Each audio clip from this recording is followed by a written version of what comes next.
Hello everyone, my name is PixelRiffs. Welcome to your Sunday Minecraft live stream. How is everyone doing out there in the Twitch land? Hope you're all very well. Hope you're all having a good one. Right out of the gate, Dopio1984 with a Twitch Prime sub. Thank you so much for using your Twitch Prime sub here. Let's see some hype in the chat, please. And drop in a follow as well. Wonderful stuff. Starting off the stream with a beautiful Twitch Prime sub. Thank you, thank you. Pouring myself some tea here and we will get right to the action. Doing a little bit more building around the swamp town today. Let's say hello to some people in the chat. Oh my goodness, so many of you already. Loki Does Things, you made it. You managed to make it to a stream. Fantastic. Good to see you. Do we have quality options today? No, we don't. Fine, not a problem.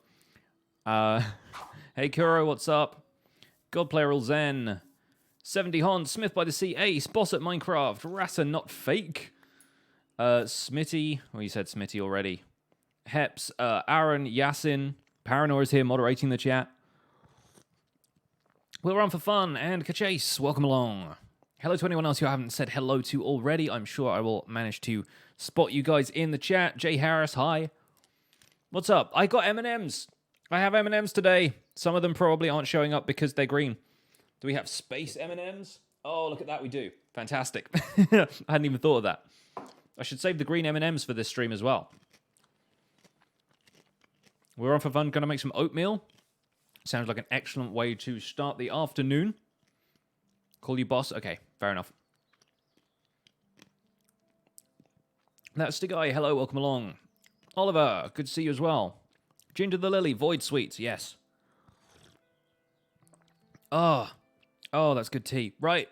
No cup emote available. I know, it sucks. I'm just waiting for it to be approved, though, because it is done. It's been submitted for approval. We're still waiting on the space tea. But, yeah, hopefully that should come along relatively soon. And in the meantime, we can still stream and we can do our Minecraft thing. So let's do that Minecraft thing right now. Chess with Sean, hello. And Narilla, good to see you as well. Thanks for the advice on the free sub Amazon Prime account. Hey, no problem.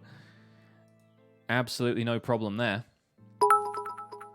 Oh, Mochi Crunk with a 5 bits. Thank you so much for the 5 bits. All right, I have a little bit of tidying up to do here. I have a couple of episodes planned, but not quite recorded yet. Tomorrow's episode is done, but I have another episode that I wanted to get recorded today, but I wasn't able to do it in time before the stream started, because I care so much about you guys. I wanted to make sure I started on time. So we're going to be doing a little bit of building today, and I need to put my redstone box away for the moment. Let me turn the volume up here as well. I've been messing with my volume settings a little bit in-game too, just because the sheep were being noisy. But I reckon we need to turn hostile creatures back up, because we know what happens when hostile creatures are around. You, come here. Come here. Come here. Where's the... I've got a couple of chickens trapped in holes right now trying to farm eggs. And yeah, I need lots of eggs, and I just used up all my eggs. I think there was one over there. Oh, there's this one here. You can go in this one. You can keep this guy company. This guy, they're all ladies, chickens. They're all egg laying ladies. Get in there. Boop. Nice. Good stuff. Chicken acquired. What shulker boxes do I have in my ender chest? All of them. My ender chest's a massive mess right now. Chicken came before the egg. In Minecraft it did. Kind of spawned these guys in. Tomorrow's episode is about how to cope with dying, which sounds a little bit more real than I intended it to. But yeah, it's about how to recover from dying in Minecraft, potentially losing all of your stuff, and how to get back to your stuff once you have accidentally been blown up by a creeper or something.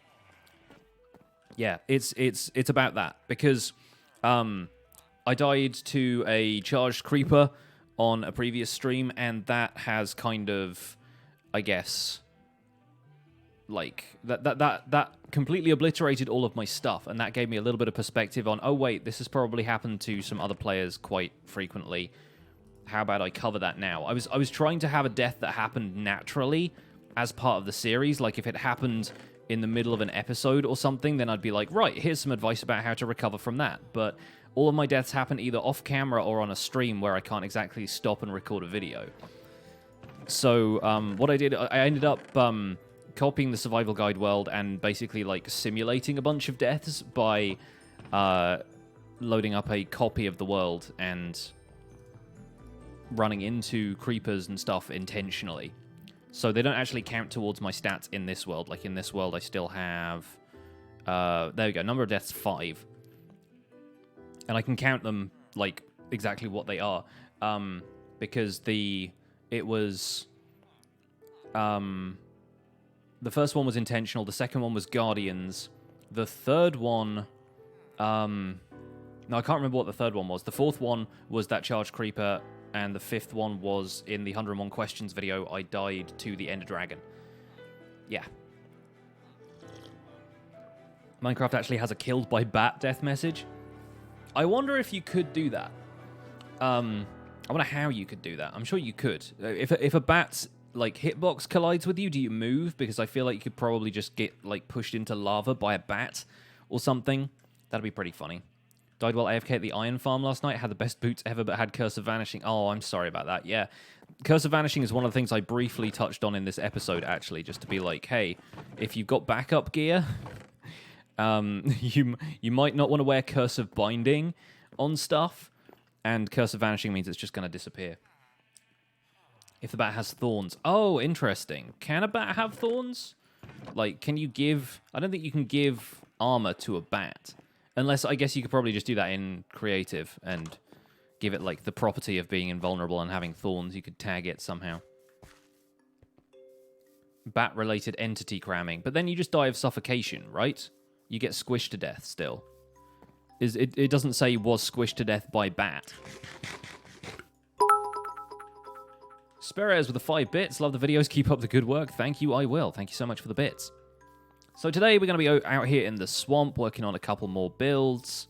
The Jeb sheep is hanging out here in the trees. Looking all rainbowy. And yeah, I want to work on a little bit of building out here at the swamp. Is the plan. A bat death message should totally be a quote from Batman. Was killed by the world's greatest detective.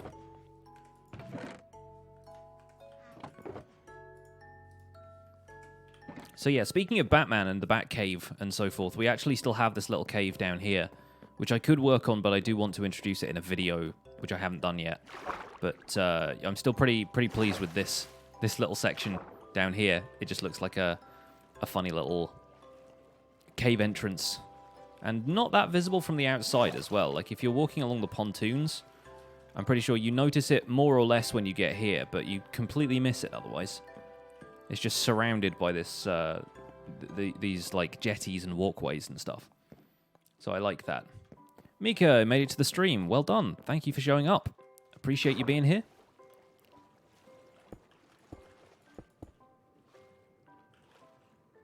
What do you get when you smelt gravel? Nothing.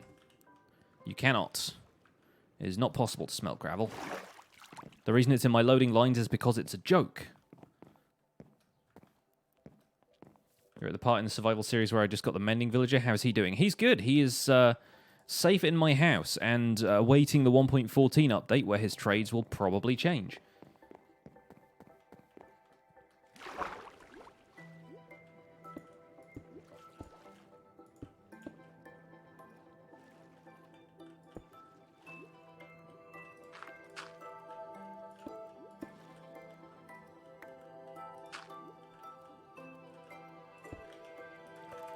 So I'm going to do a little bit more underwater terraforming because I just love the formula of this, and it's going to be a good warm-up to have a couple of things down here, which we can always move if we need to.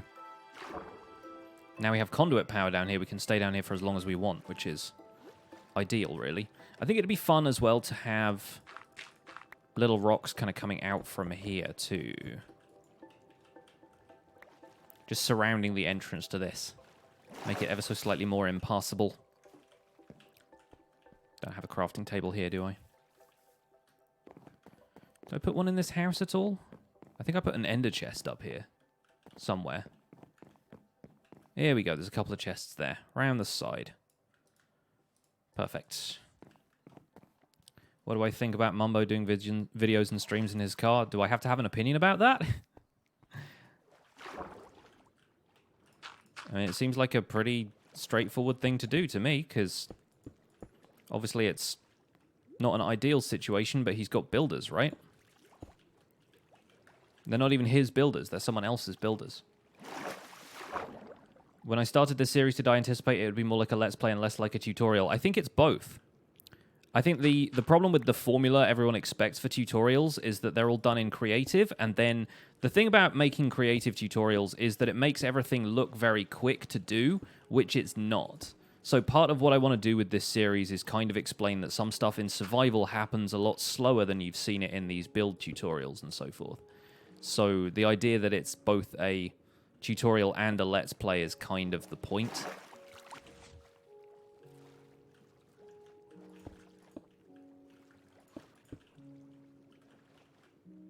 Did I watch Hermitcraft stream day yesterday? No, I was writing the script for the recap.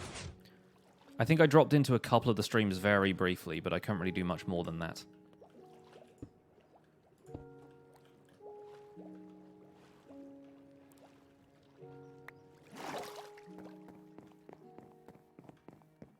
Gotta love a conduit. Yeah, conduits are kind of the best. I'm very much happy with the addition of conduits. Let's take this with us instead of crafting another table for the stack of shame. 100 bits from Truck Pipe. 100 shamrocks. Thank you so much for the shamrocks. St. Patrick's Day vibes still hanging around. Appreciate the bits, buddy.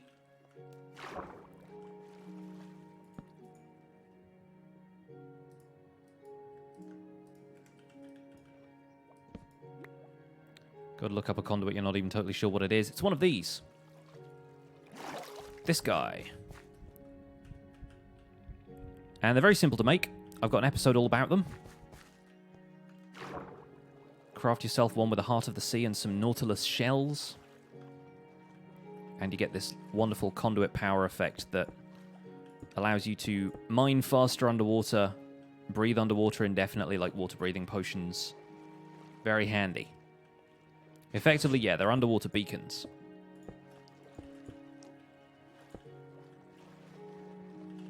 Don't have any bone meal on me right now.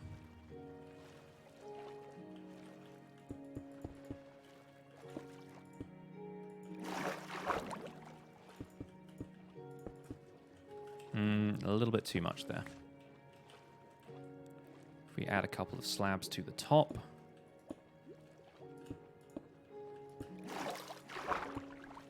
Could even actually make some cobblestone walls, considering those probably waterlog real nice. About to take our underwater game to the next level.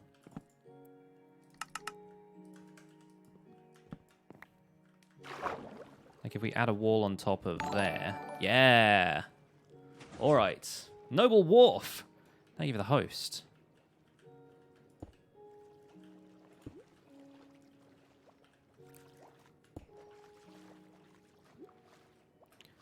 It'd look cool with some more mossy in it. I feel like I've neglected the mossy cobble now. No. Maybe one there, though. I like it. What am I working on today? I'm working on some more builds over here at the swamp. Starting off with a little bit more terraforming around the edges here, because I'm super into this. But then we'll do a little bit of overground building shortly as well.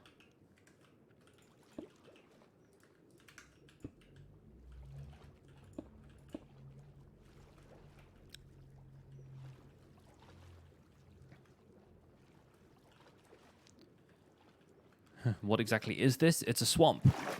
It's currently raining.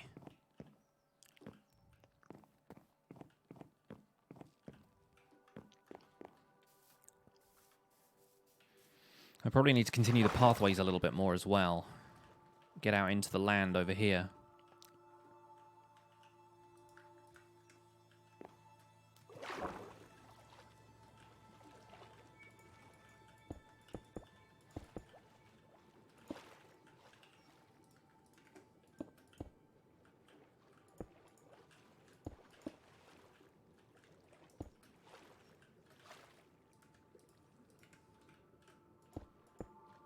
Oh, that one's not going to work. Nice. Last stream when you said corals, you meant the corals that you could walk through, like the fans and whatnot. I could do some stuff like that, but I don't know. I think they would be wasted at this point. This stuff you can see easily from the surface. Like if I come up here, obviously it's nighttime right now, so that doesn't help, but you get the general shape of these things, whereas individual corals just feel like they disappear into it a little bit. Unless they were colorful, but then I don't really want this place to be super colorful, except for the green and brown kind of tones to it. Joel Duggan will yell at me for saying tones, because tones aren't a thing in color, apparently. Hues. Certified Cupcake. Hello, welcome to the stream.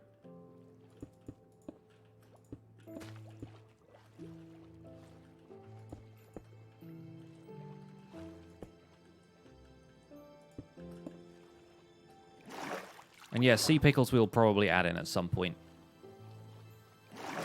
I need to get some bone meal for that. Was I asked to do the recap, or do I do it myself for fun? Zloy asked me to do it. Although technically he came into the Decidedly Vanilla Discord and said, hey, who wants to voice over a thing? And I was like, yeah, I'll do that. Because I like doing voiceover stuff. I would love to read audiobooks. That'd be a lot of fun. How long have I had this world? About 400 and something hours, 430 hours, give or take. Since August, when 1.13 came out, is when I started the survival guide. Basically on day one, I think, of Minecraft 1.13, or close enough. Because I think 1.13 actually came out while I was away on holiday. Did it? Or was I around? I can't really remember. Have a great voice for narrating. Thanks. Yeah, my mum plays with 300 bits. Whoa, creeper convention on the walkway there. Hi. Okay. Thank you so much for the 300 bits. Very generous. Am I going to do another world for 1.14? No, going to keep this one. I have some stuff. Whoa, okay. Gotta... Oh my goodness. I still have Final Fantasy alerts programmed. That's funny. Mika with the 777. Have a round on me, feeling generous. Thank you so much. Yeah, I'm not going to do a 1.14 world. I'm going to keep this one because there is some stuff I'm building in Founder's Forge which is kind of intended for some of the new blocks. Like, it makes perfect sense that I've got all these blacksmiths and stuff around, so I'm going to be using blast furnaces and smokers and smithing tables and that kind of thing. So, yeah, that's sort of what I want to keep the world for.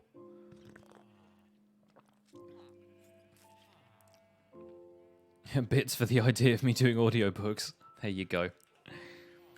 Yeah, there's actually a brilliant website called, I think it's LibriVox or something like that. I forget exactly what the URL is, but it's a website where you can sign up to volunteer to read audiobooks that have fallen into like public domain, like that are out of copyright. So basically anything written before 1921, I think is what it is. And so there are people like reading classics, but it's not just novels and fiction writing. It's like, you know, manuals for stuff and like non-fiction and like how to be a gentleman kind of books and things like that. Almanacs and whatnot from various years. And you have to go through not quite like an audition process, but you have to sign up and volunteer to read a couple of things, and you're only reading like a chapter at a time, and it's kind of crowdsourced. I mean, not like in terms of funding, but in terms of the participation in it. People just sign up to read like a chapter or two at a time. And I've wanted to get involved with that for a while, but it's one of those things where obviously with the projects being kind of random, and like moderators will come in and say, hey, we're looking for people to read this book. It's not like you can pick like, oh, I want to read, you know, Pride and Prejudice or something like that. You can't necessarily pick unless it's come up. So they are basically working through a whole catalog of books and asking for people to read specific books rather than you picking something. And so, yeah, I've wanted to get involved with that, but it seems like you're not always going to get the projects that you would love to do. Like, I would love to read some kind of quality classic fiction, but I don't know. And there's a lot of books like that that I've never heard of, never read, don't particularly have an interest in. So it's weird. I feel like I could only really read an audiobook if I could really get behind the subject matter and be happy with the way I was reading it, you know? But a while back, whilst my wife and I were still in the early stages of dating, back before we were even engaged, I basically I started recording an audiobook of the book of a book that I'd been reading at the time. In the end, I just ended up like going to see her in California, where she was living at the time, and reading it to her in person, because I just like reading stuff out loud. And I feel like people don't do that often enough with books after they reach a certain age. But yeah, I started recording this audiobook of a book called The Gone Away World a while ago, of which an audiobook now exists, I believe.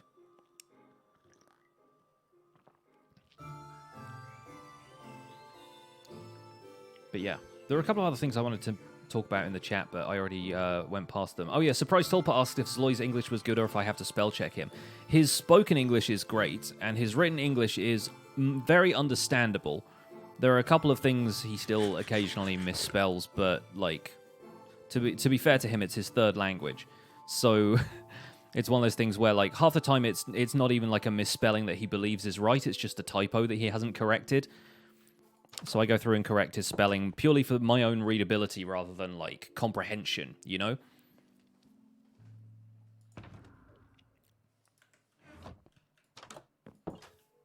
How many times have I died? 5. And technically I died, like, 4 more times for the video that's coming out tomorrow, but I did that in a test world because I was basically intentionally running into creepers and losing my items and stuff. But I didn't want to do that. Like for this world, because it was for demonstration purposes. I almost put like a little disclaimer on the screen that was like, these deaths are simulated, and any relation to actual deaths is purely coincidental. Zloy is funnier in his third language than most people in their first. Exactly. That's my thoughts on the subject.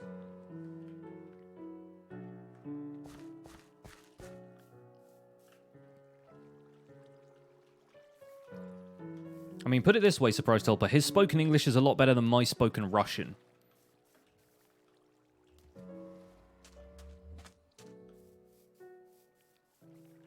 Somebody asked what Mrs. Pixorus thinks about me playing Minecraft. Now that it's basically bringing in a decent income, she's fine with it.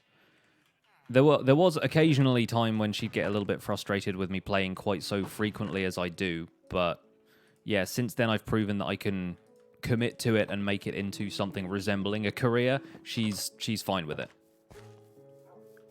And even when I talk about it to her, when I'm trying to explain a concept or something, she's very patient with me. She tolerates me talking about it all the time. But yeah, I try not to overwhelm her with like talking about Minecraft a whole bunch when she's not a player herself necessarily. She understands how the game works, but she's just not that interested in like, you know, the day-to-day technicalities of it.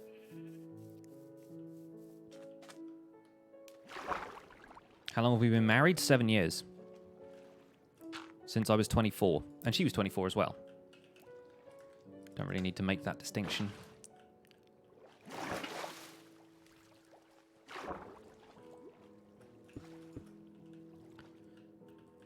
I don't know exactly what we're going to do with the shipwreck idea, so I'm going to put a couple of things around there for now, but I'm not going to go ham with it.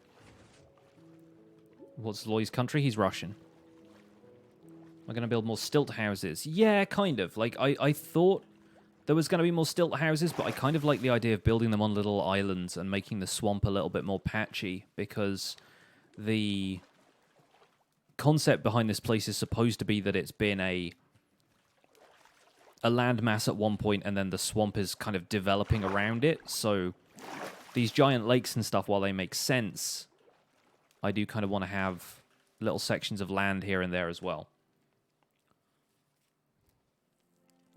Do I have kids? No. We're still not sure if we want kids or not.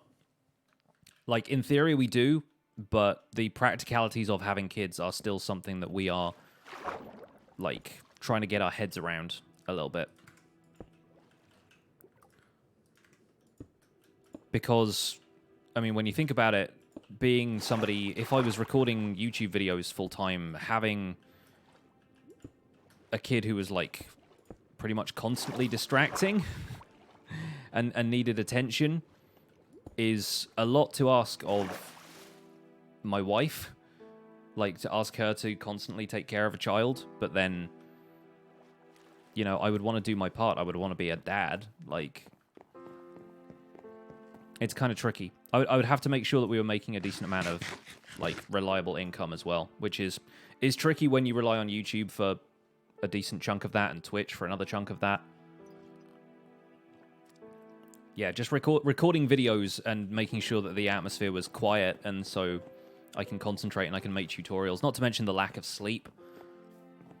There's a lot going on there, so we have to have a better safety net in place, I think, before we really think about having kids, but that's, you know, not always something you can plan. Sometimes it happens. You deal with it. I don't know. We'll see. Why don't I answer the comments a lot on YouTube? I answer the comments all the time. It's just a lot of people leave really inane comments that don't really need answering. Some people just write hi. I go, sure. Like, that's the thing. If people write hi, you get tired of writing hi back. If people have something related to the video, like if they have some questions about the subject matter, then I'll try and weigh in. Half the time the question gets answered by somebody else anyway.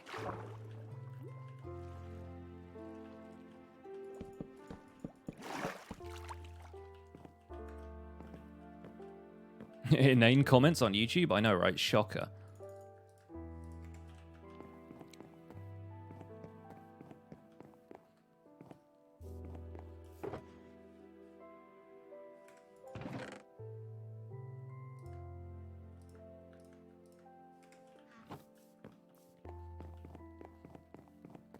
Yeah, the first comments. There's a huge amount of those. I don't really mind those. Like, some people really hate that whole side of YouTube culture, but I've heard some pretty compelling arguments for why that's just, like, that's the thing they find valuable. I think that's Rooster Teeth's philosophy right now. That's why their like, membership program is called First, is because, like, that's just what people find. Some people find that valuable in their experience of, like, being the first person to comment on someone's video. It, like, if that's what gives them a bit of joy, then sure. And if anything, it shows that they're committed to the thing. I mean, it shows that they can't produce a particularly interesting or insightful comment, but then, like, they care enough about your video that they're going to show up and try and be the first one to comment, then that's not really a bad thing. So yeah, I have mixed feelings on the whole First deal. Big Bad Civic, thanks for your YouTube videos. Really like your voice and the way you make videos. Thanks, man. I work on this stuff real hard, you know? So it is nice to hear that you guys enjoy it.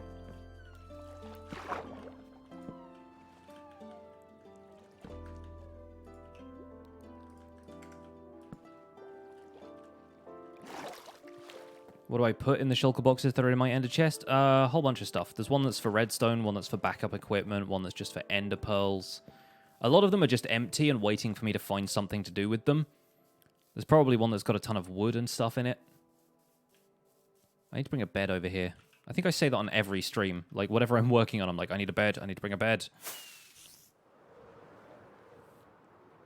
There's one that's got fireworks and gunpowder and paper and stuff in it. Fireworks and the materials to make them. The yellow one is supposed to be for lighting blocks, but then I've put sponge in it as well because it's also yellow. The green one just has music discs. That one's potions. This one just has ink because I need a lot of that. There's the Mending villager. Do I edit my own videos? Yeah, I can't afford an editor. I can't afford to pay somebody to do this. It's also part of the job that I actually really enjoy, so I probably wouldn't pay anybody for a little while, at least until the editing stuff got on top of me, and I really needed to step away from it. Because that happens. And hiring an editor is usually one of the first steps that people take when they're a YouTuber who wants to spend a little bit more time actually YouTubing.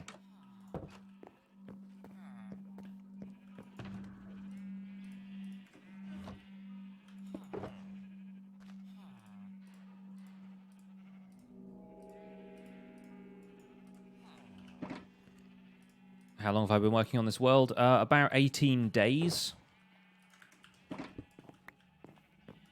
Like, of total in-game time. So, yeah, quite a lot. I forgot to put the other stacks of fireworks in there. There we go.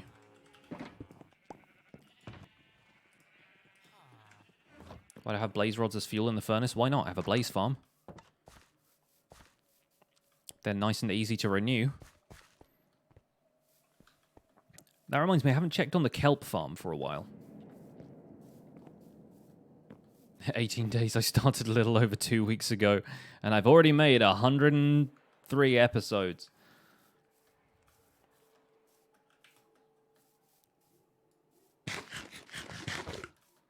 I need to update the times. I always start at 3 now. It still says 4 on Sundays, but I start at 3.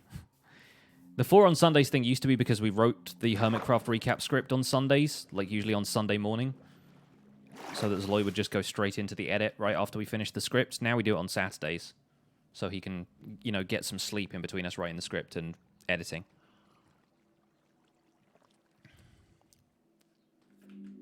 Editing is the boring part of making video. It depends. Depends what your editing style is. Oh, okay, we're in the second chest. Good. Is Cobble Clicker on break for a bit? We just haven't had time to record it. Just been busy with other things. Loy's got deadlines for the book he's working on. So, yeah, I guess you could say it's on break, but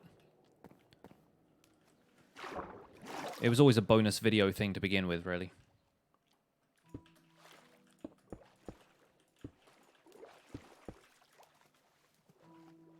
What I think I need to do, because that's 5 in the middle there, and that's 7 on this side, right? Yeah.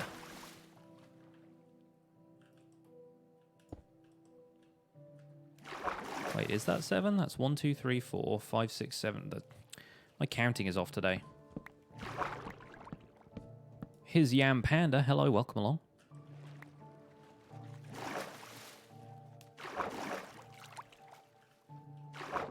So here, where the next one needs to be. Lovely. The 21 not like this is. It's like some headbanging is happening in the chat. Thank you for the bits. Gotta go for a bit. No problem, boss. Catch you later.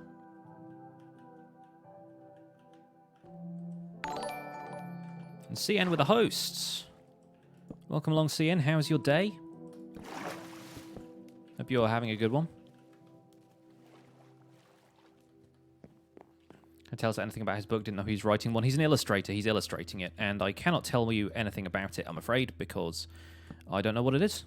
He just told me he's working on another book. I think it might be for... He did illustrations for a... I think it's a French YouTuber. I can't remember. A guy called Cube Kid. Anyway, the copy of the book I have is in French. Hey, Heps with a tier 1 sub. Thank you so much for subscribing. Enjoy your pixel hype and pixel flip emotes. Welcome to the Pixels. You are 1 in a million. And I appreciate the support.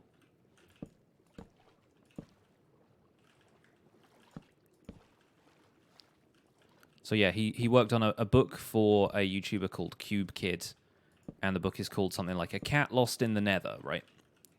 And yeah, he did the illustrations for that. Does Minecraft lag my computer at all? Not really. I mean, it depends what I built, because there's definitely some stuff that would lag my computer in much the same way as it would lag anybody's computer. Ace, thank you for the host. You like the cave with the conduit? Think you should flood it and keep it there and decorate the conduit? I kind of like it being some sort of secret base for somebody eventually. I say secret base like it's supposed to be all technologically advanced or whatever. It's not, but yeah, I like the idea of there being some sort of secret cavern under there.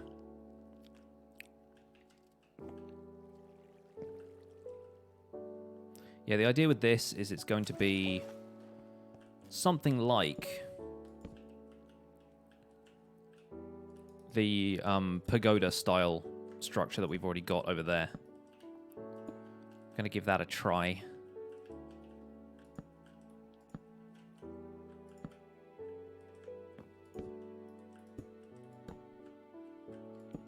Lying sick in bed, and this is the perfect distraction from your sore head. Aw, hope you feel better soon. Love things that are renewable in Minecraft. Me too, actually. Like, that's part of the interest for me. Part of the reason I find this game so compelling is the idea that you can farm resources, and so much of it seems quite inventive, I suppose. Street racers outside. I need to get rid of some of these blocks that are just underneath the surface as well. Let's go with this.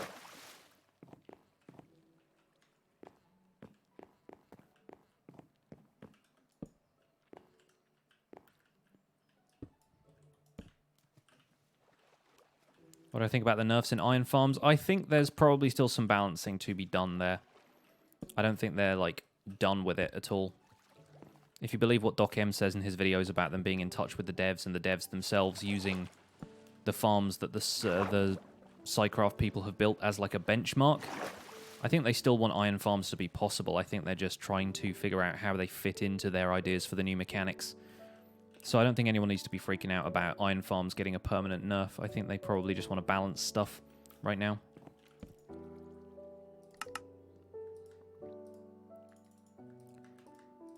I love this community, but sometimes the knee-jerk reactions kind of get to me a bit.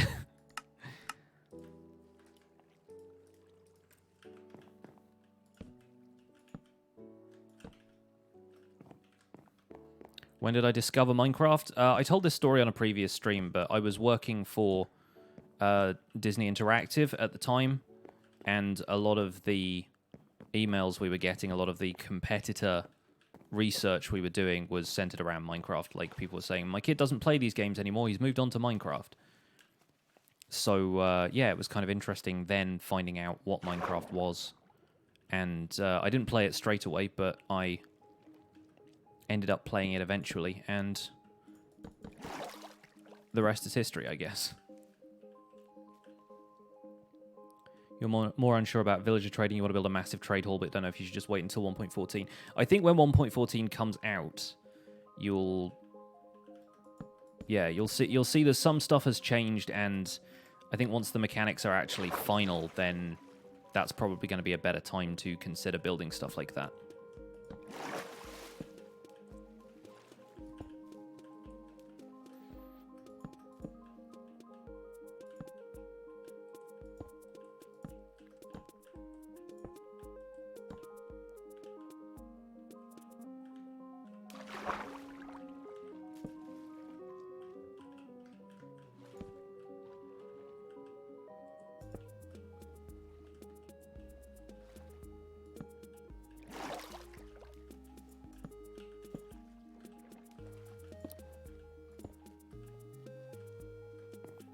I wouldn't even call it outrage culture. I think it's just people worrying, which is fine. Like, they're allowed to worry.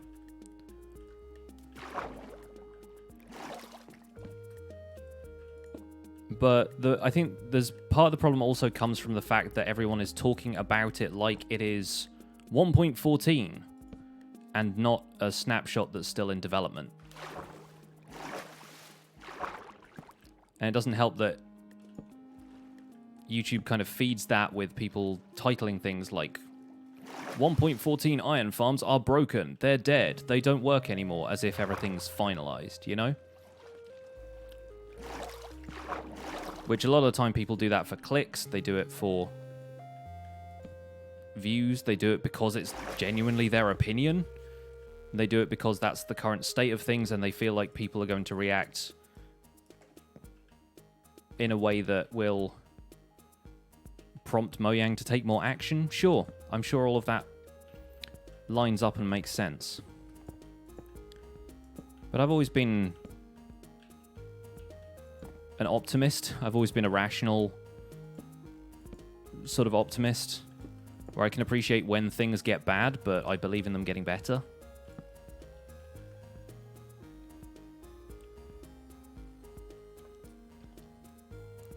If you never used an iron farm anyway, so you can't relate to people being upset about them. It's fair enough. Having now used an iron farm, having got one in my single player world, I can understand it. It's a very useful thing. It means I don't have to go mining for iron every time I want to make hoppers.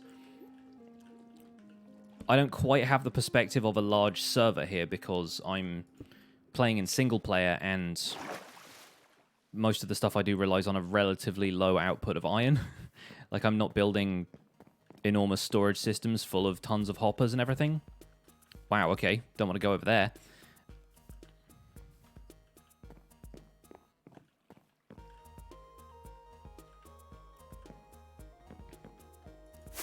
But I can appreciate how larger servers probably rely quite heavily on iron farms. And the thing about servers as well is that the new designs seem to rely on there being a lot of villagers, which creates lag.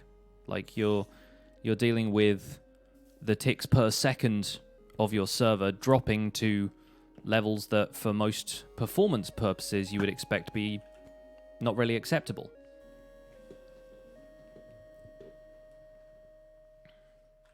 Yeah, the concern, Pixel Plague is right, the concern kind of highlights the fact that the game is healthy and people care about its future, which is good. You're always going to get some skeptics, you're always going to get some people for whom a change will break things. I mean, it's everyone always says it's Jeb's Law, right? Like, named for Jeb, the Minecraft development lead. Or creative lead, or whatever his proper title is, but every change breaks someone's workflow. And relevant XKCD, you know? I think there is definitely scope for some of this stuff to be rewired internally a little bit.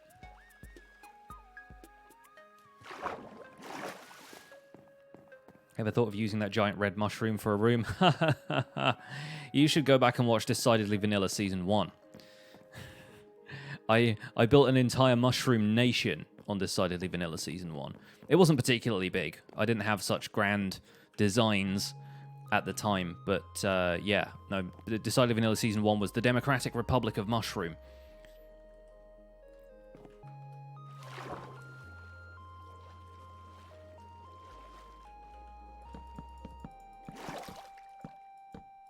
There we go. Now it at least has rotational symmetry after a fashion. Am I building the shipwreck? No, the ship's over there. I'm building a house.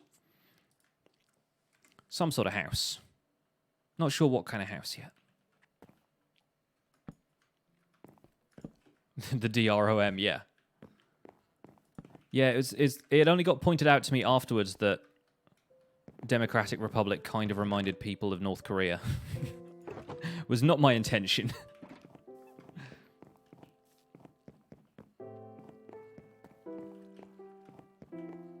And also that DRM is the acronym for Digital Rights Management, and that's something that annoys a lot of people.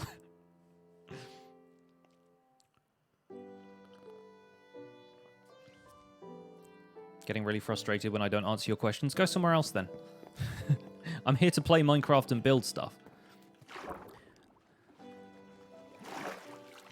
Like, allow me to put my attention on the game for a couple of seconds, will you? Is asking things about Hermitcraft forbidden? I don't know. You can ask if you want. I can't guarantee I'll provide any kind of answers. I don't know anything about Hermitcraft aside from what I do for the recaps, so not like I can really, you know, throw out particularly good answers for you.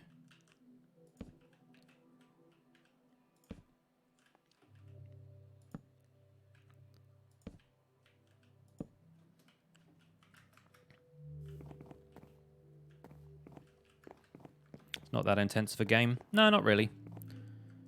But it does kind of require attention.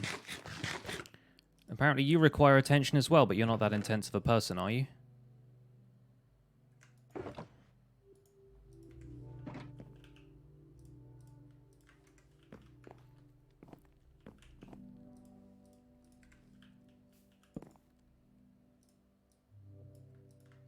Still have to look at the screen to make decisions.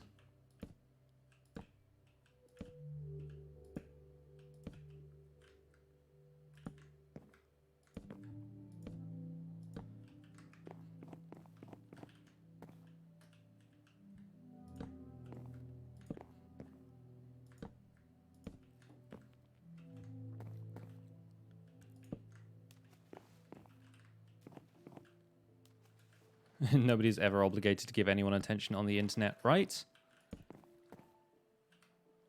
Dance for me, streamer monkey.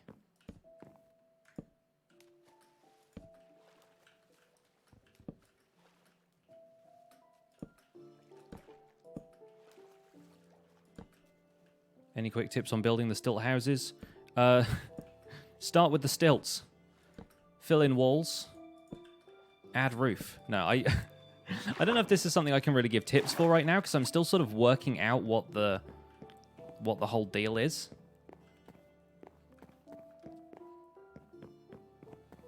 Still working it out.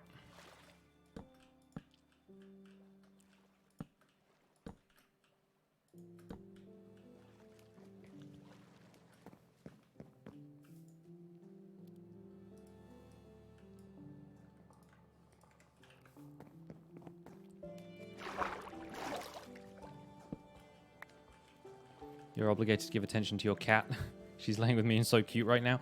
One of our neighbor's cats, I think they actually live quite a way down the road, but some of their cats have a wide radius.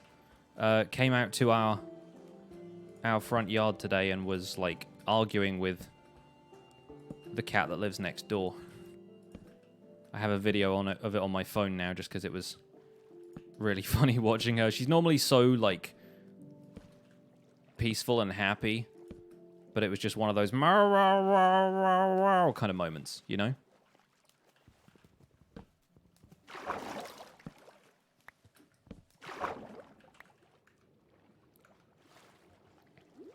Who's excited for Hightail or Miss?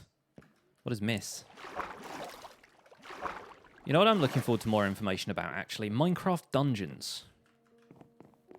Because that's happening at some point. And that seems like it'll be a lot of fun. What did I do here? Oh, I didn't put anything in there either.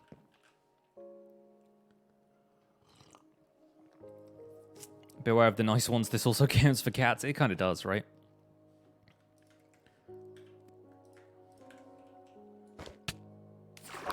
Yep. Can't enter pearl onto stairs.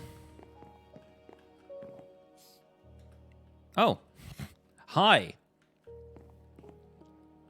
Hey, quick, make an overworld Enderman farm.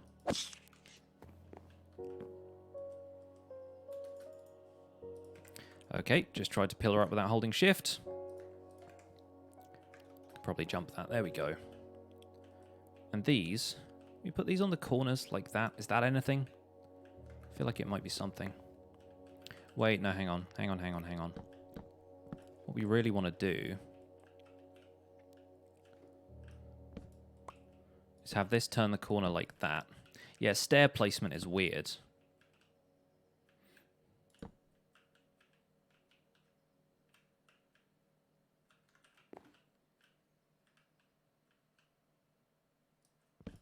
Can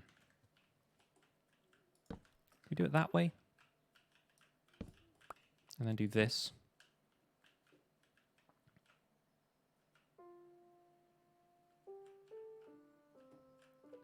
How to be creative.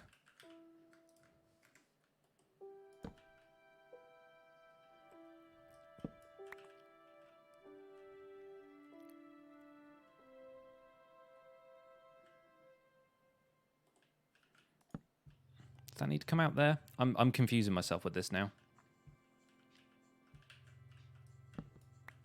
Problem is this side's already come out a little bit.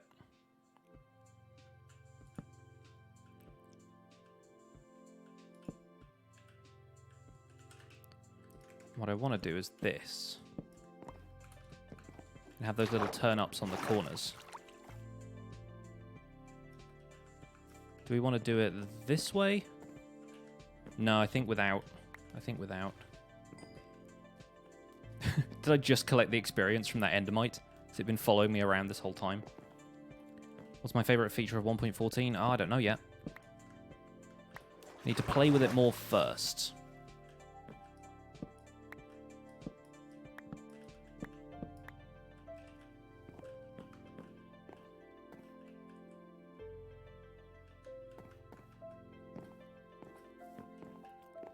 Yeah, I think as long as the direction sort of reverses towards the corners there, it should be fine. I mean, it's meant to look run down anyway, so who really cares?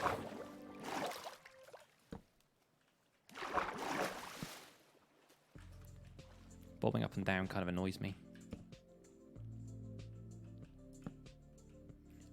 Brown mushrooms and the suspicious stew you milk from them. Do you actually get that from brown mushrooms?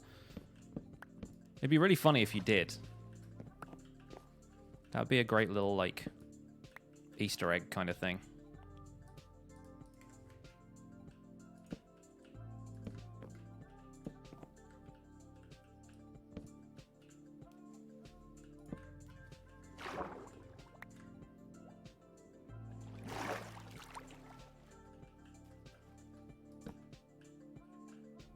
If you give them a flower, they give you a suspicious stew instead of mushroom stew the next time. Really?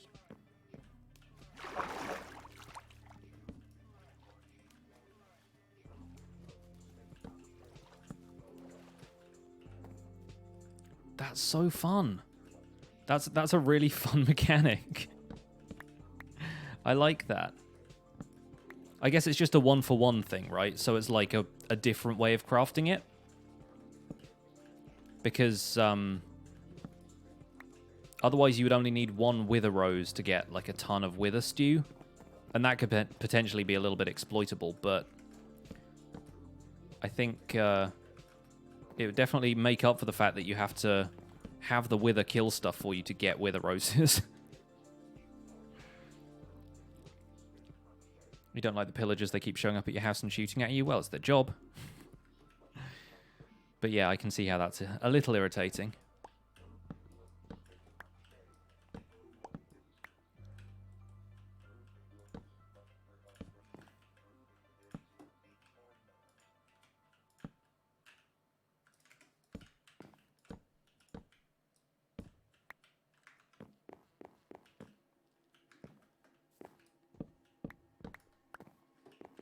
Looking forward to Scaffold. Just because I keep making stupid decisions like using a crafting table to pillar up. I think that's going to look okay, though. Might work a little bit of cobblestone into the rest of the structure. Python was really having fun fighting pillagers in his last couple of videos. When I took a tour of his world, there was a pillager raid actively going on at the time, which was quite funny. He might have been working from a more recent backup, though.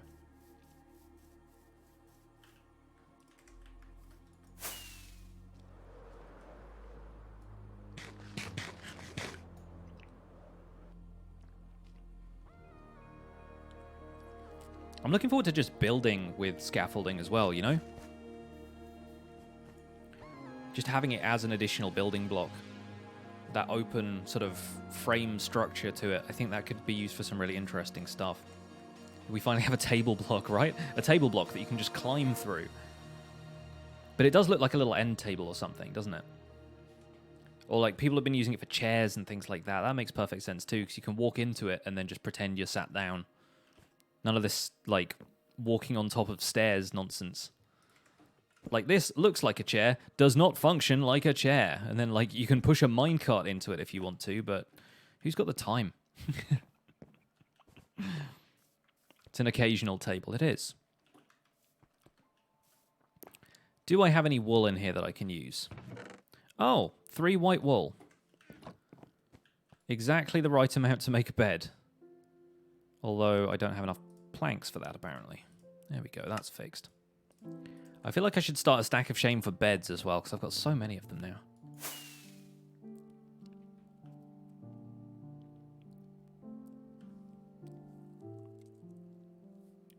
Glass is a full block now. It's kind of not. Like, it's a special case now, isn't it? It's got some other stuff that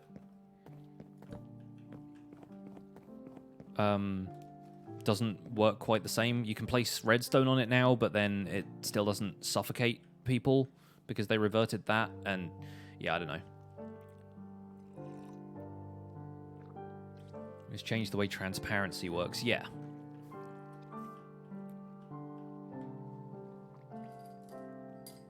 Hey, King McKelvey. Is that a texture pack? No.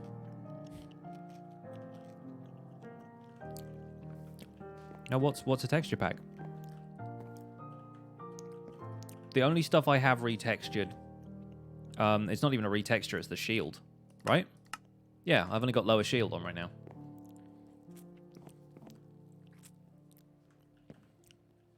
What are you talking about, texture pack? The sword looks different. I mean, it's enchanted.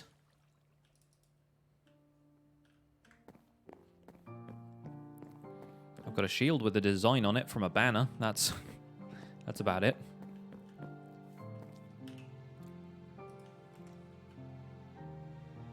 Sprite in the hotbar is the same as it ever was.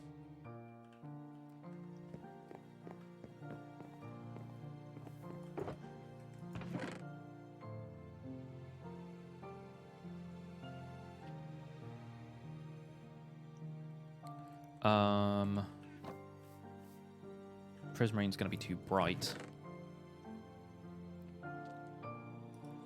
Need to get a little bit of dark oak in here and there. Because that one's got dark oak in it. Bedrock got new textures. I know, 1.14 for Java is going to have them as well. Just that Bedrock actually has that update already. Would flame affect crossbows? I don't think so. I don't think you can enchant them with flame. I think they've got Unbreaking, Mending, and those 3 unique enchants, which are like Piercing, Multi-Shot, and Quick Draw, right? It's called something like Quick Draw.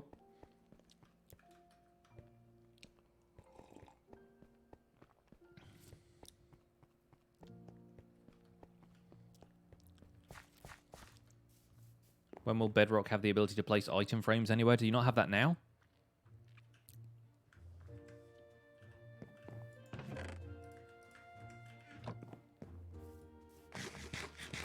I don't know then.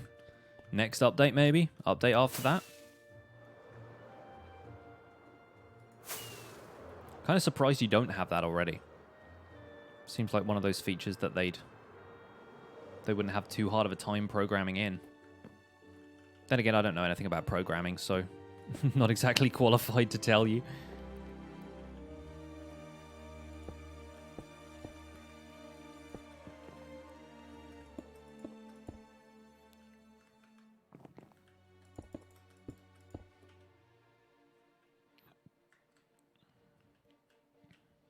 Does glowstone look bad in Bedrock? I haven't seen it.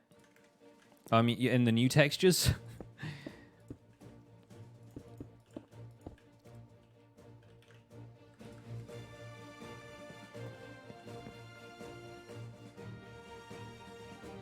Question is, do we want this top layer to look a little bit more organized? The top layer of this one does, I guess.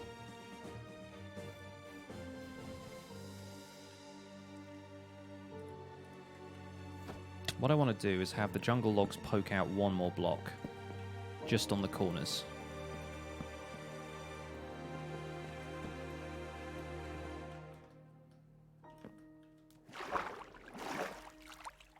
Yeah, that'll be cool.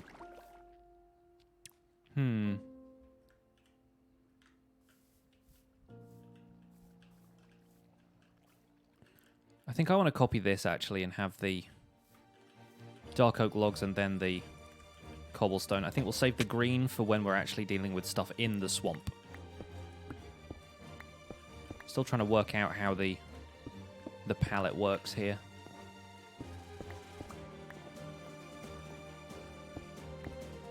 Hey, Fev, welcome along. Explanations are always so clear in the Minecraft Survival Guide. Do I write or plan what I'm going to say before recording? Quite rarely. Tomorrow's episode, actually, is one of the first ones where I've done some significant planning beforehand.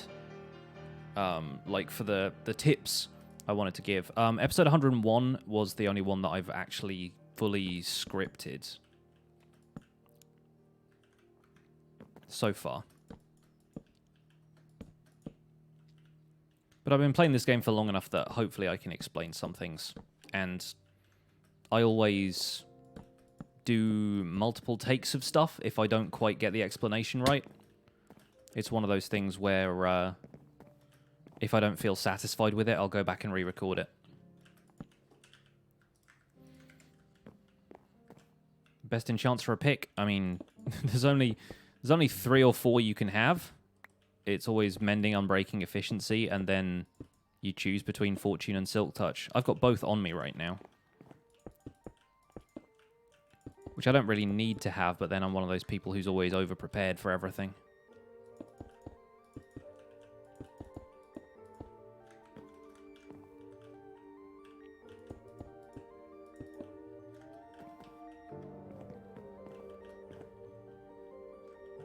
What tips do I have for starting Twitch and or YouTube? Make the kind of stuff that you're interested in watching.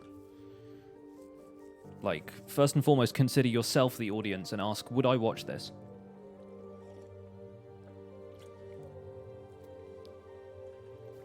Also, do it as often as you can. That way you get used to it and you start to develop, like, you know, phrases that you can just rattle off and good practices when it comes to recording stuff. You'll find yourself getting a little bit catchphrasy, but try not to be too self-conscious about that. You can always work on it.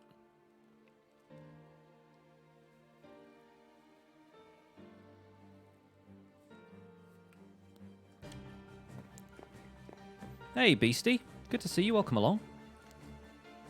How long have you been hanging out in the chat?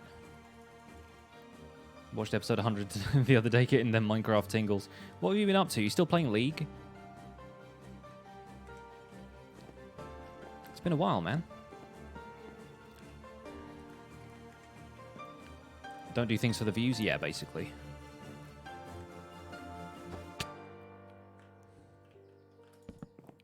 I mean, or do things for the views and get used to disappointment. One way or the other.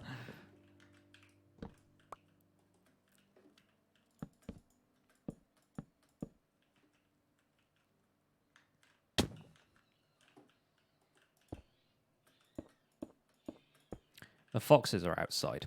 If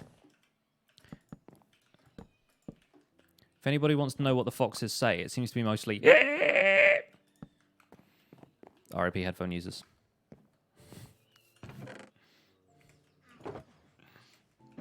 What do I think of farms? Should they be patched? Are they too OP? No, I like farms. It means I can get on with the stuff that's important to me. Oh, did the recap just come out? Nice.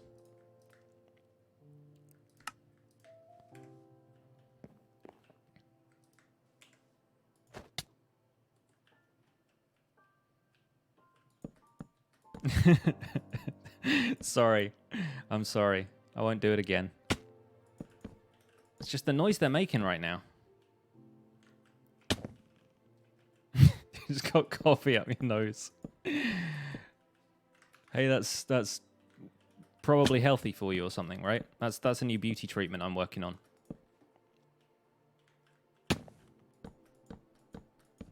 Foxes sound like screaming babies. Yeah, we used to play this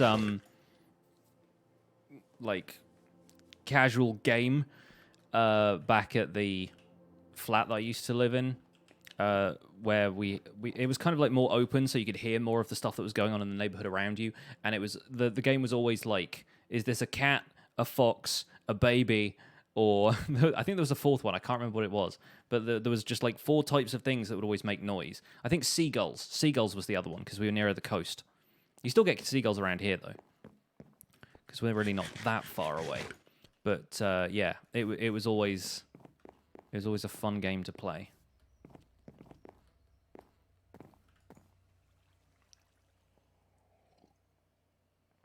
Do I know my mug is the same color as my green screen? Yes. It's a bit of an in-joke on the stream. We have an emote coming that's like a reference to it and stuff.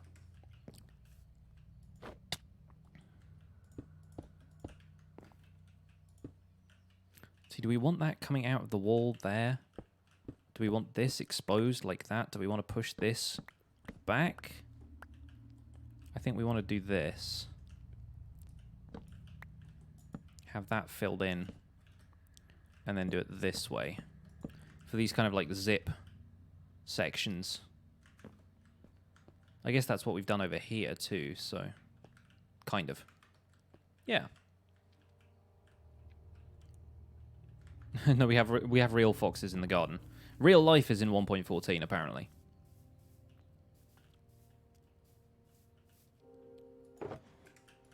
Oh, I've got some vines. Good. Okay, more mossy cobble. I think we need a little bit of mossy cobble in there just to break things up a little bit. Easiest way to get mending is probably AFK fishing. The most worthwhile way of getting mending is probably villagers.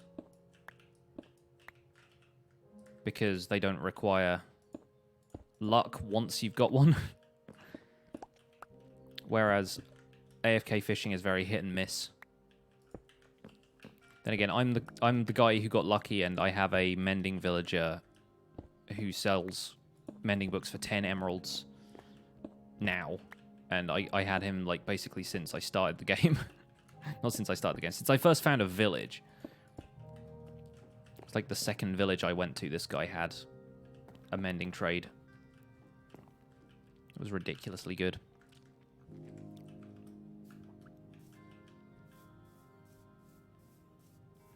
I think the inside of that needs to be some sort of, like, accent block. But I don't know if I want to continue the white wool that we have here. Or if I want to mix in something that's a little bit more colourful. Or something like red terracotta, even. Diamond blocks, nice.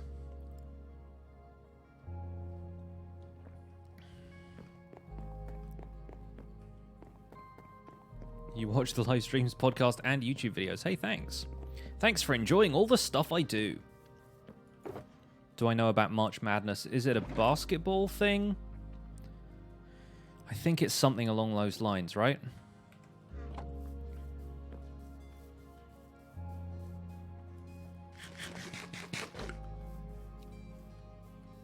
I know it's a sports thing. The thing is, college basketball, right? Okay.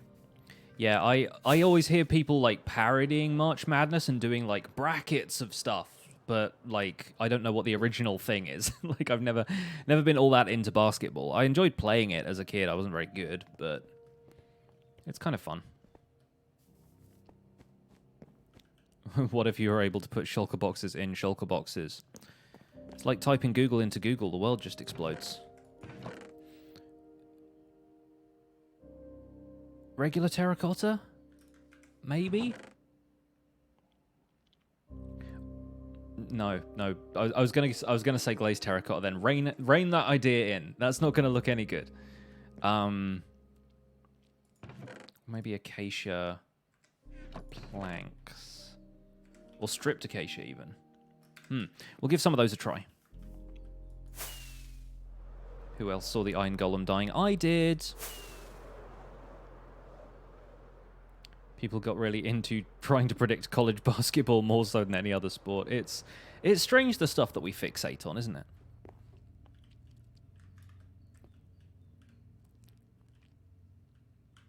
Oh, you know what we could do?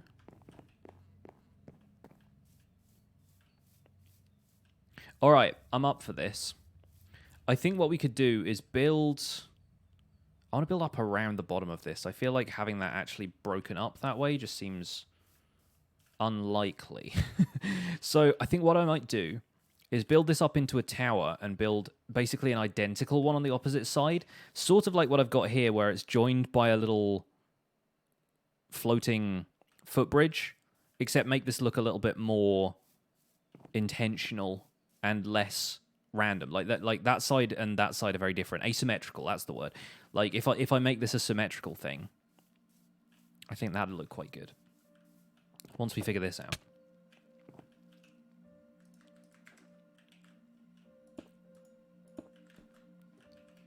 So if we do something like so, is this gonna look any good?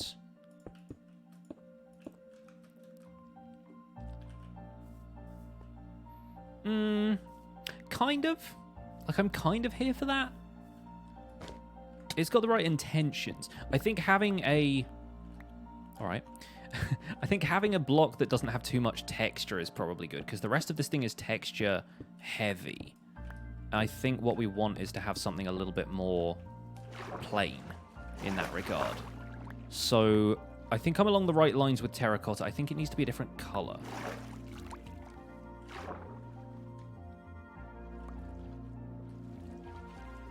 That's what I'm thinking. What are you guys thinking? Use concrete? I feel like concrete might be too bright. Is my main thing. Unless I'm using a darker color of concrete. In which case my choices are fairly limited. Maybe light grey terracotta. What does light grey terracotta even look like? It's one of those weird colors. Don't really have any dyes on me over here.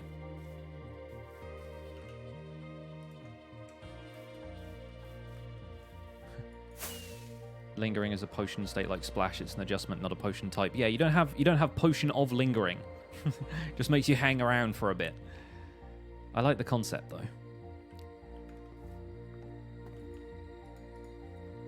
Spruce bark? Nah, I'm not into that.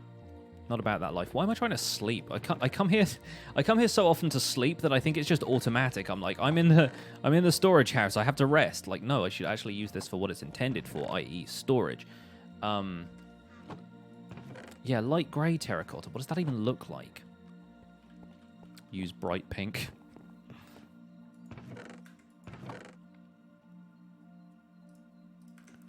Do I have any bone meal in this chest? Of course not. Of course not.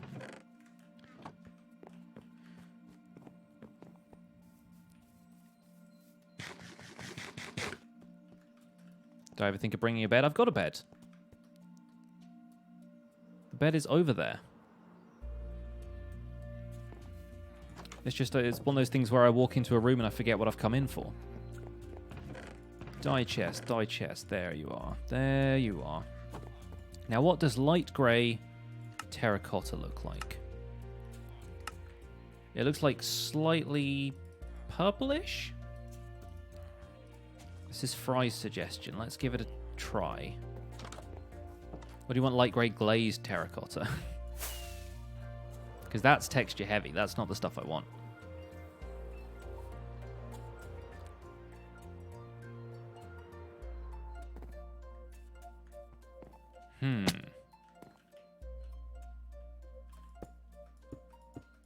Just put it up the middle here to save me removing it all afterwards.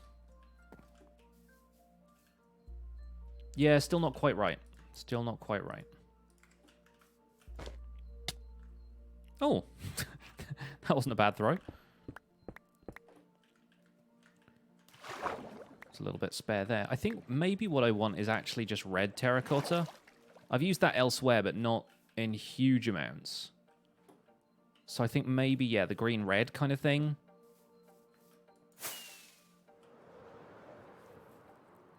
Who's my favorite hermit? I don't have one. I try not to pick favorites. Because it's too easy to just, like, focus on one person and then lose your enthusiasm for the others if you pick favorites. And I have to stay pretty, like, balanced when it comes to this stuff because of doing the recap. So I don't like to really pick, you know? Call me boring if you like, but... Is it worth it to fill a swamp and turn it into a plains? Need advice for your realm. I don't know if it's worth it. If you really like the color, then, I mean, go for it, because it's your world. You can do what you want with it. Who's my favorite Minecracker? Oh, that's B-dubs.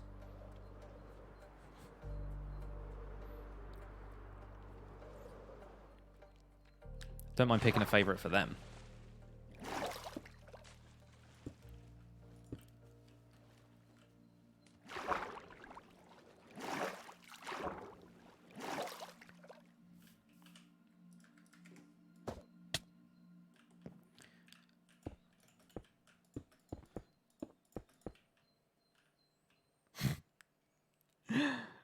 They're so goofy. Look at those things.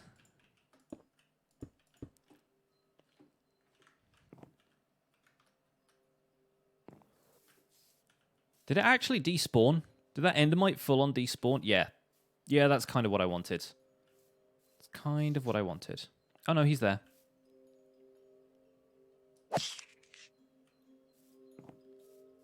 Thanks for the XP, bro.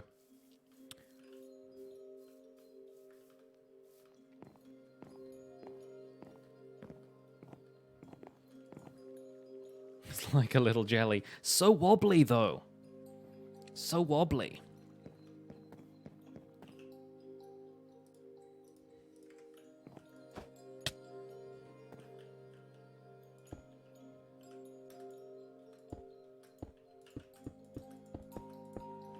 Mm-hmm.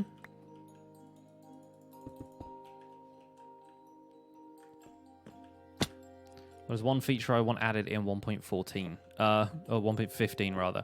Functionality for the smithing and fletching tables. Because they've said they're going to add that, so it's an easy answer.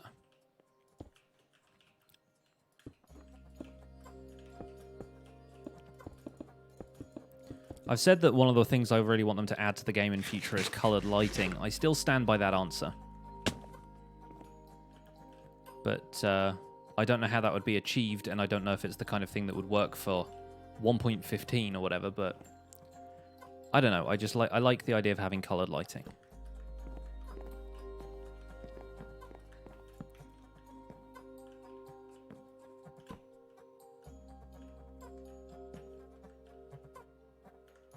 Glowworms. Glowworms sounds fun. Or fireflies. Add some fireflies to the swamps.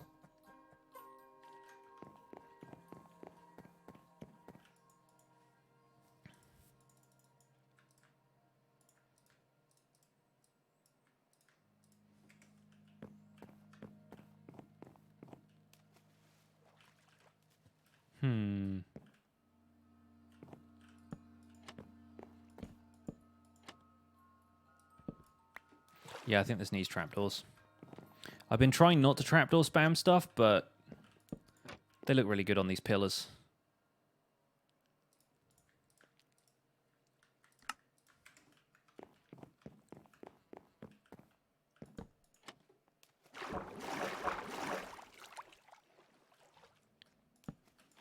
Minecraft Survival Guide is my priority, but do I foresee going back to modded at all? At some point in future, I'm sure I will. I can't guarantee that this series is going to hold my attention forever, you know? Depends on the mod pack, though, because I'm not really a modded guy. 101 bits from Xenobello. You've made a world of bumbos and you genuinely need your help writing at your world. You invited me into your realm. Sorry I don't have any time to play on your realm, unfortunately. But thank you for the offer anyway. And thank you for the bits.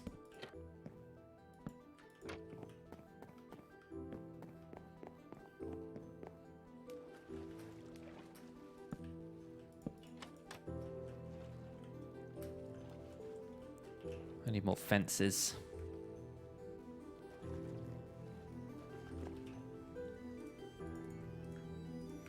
You just want bats to have a function. Bats have a function. They're there to take bullets for creepers. is how I look at it. I said this in the Spawn Chunks Discord recently. I have lost count of the amount of times that I've gone to shoot an arrow at a creeper and a bat has dived in front of it like a bodyguard.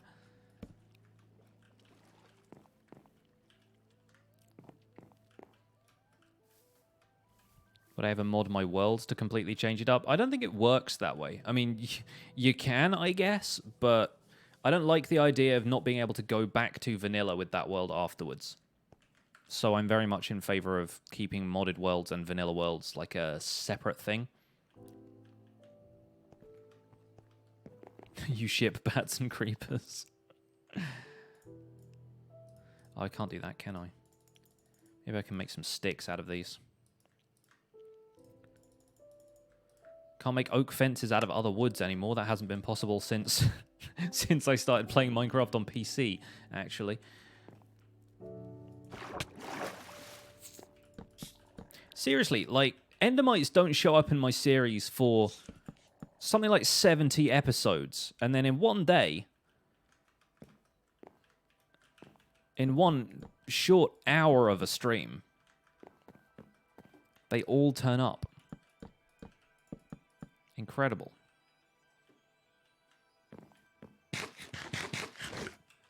How's Cobble Clicker coming? We haven't recorded any since the last episode.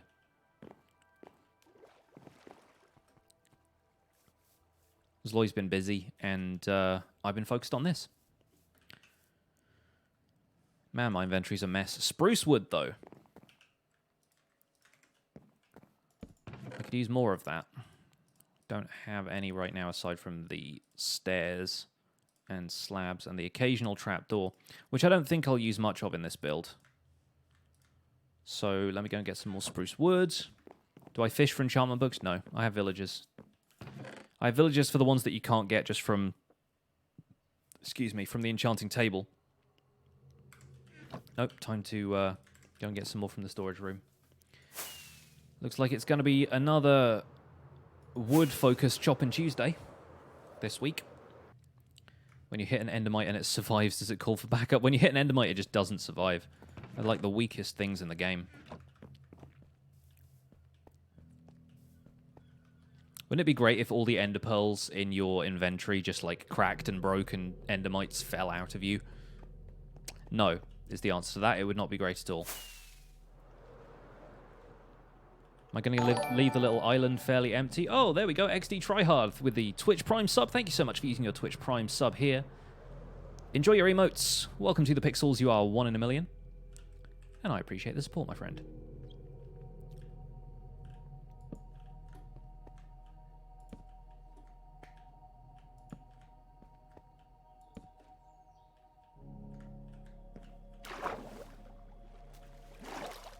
Right.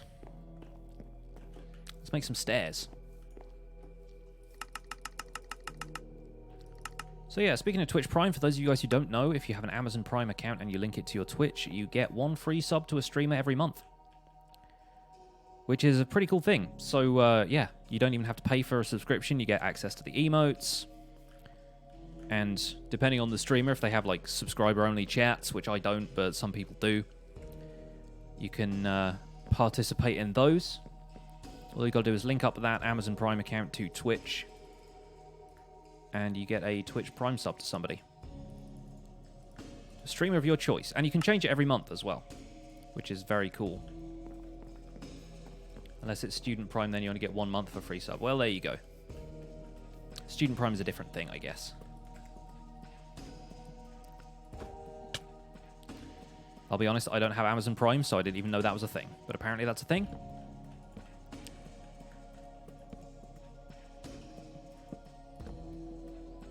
Now this is going to be where it starts getting a little bit awkward. Having used the stairs in the construction of this, I guess we'll figure that out as we go.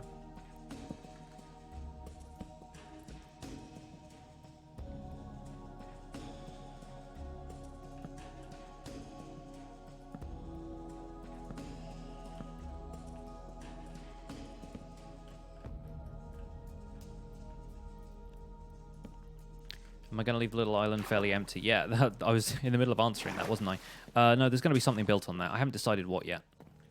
But it's going to be there.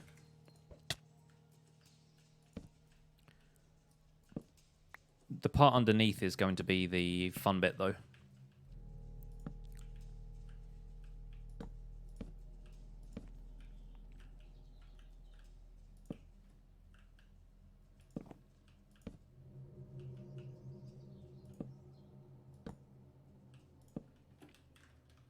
How does that look?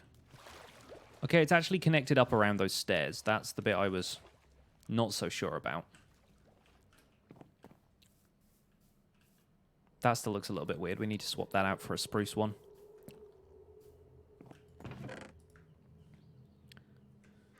Yeah, sorry. And anything... anyway, anytime anybody like subs or something does like a... Anything that has a notification sound, it distracts me. I'm like the guy from Memento. You slam a door and I've forgotten what I'm talking about.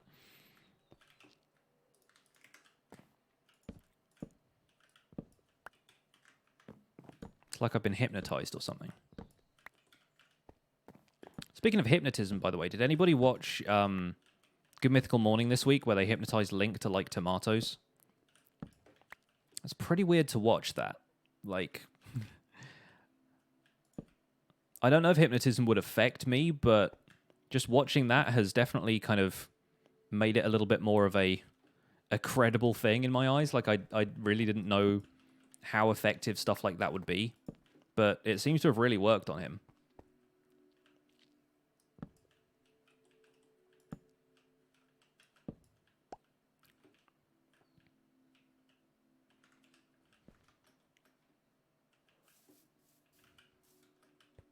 The real question is, do tomatoes affect me? Tomatoes greatly affect me. I am quite a fan of tomatoes.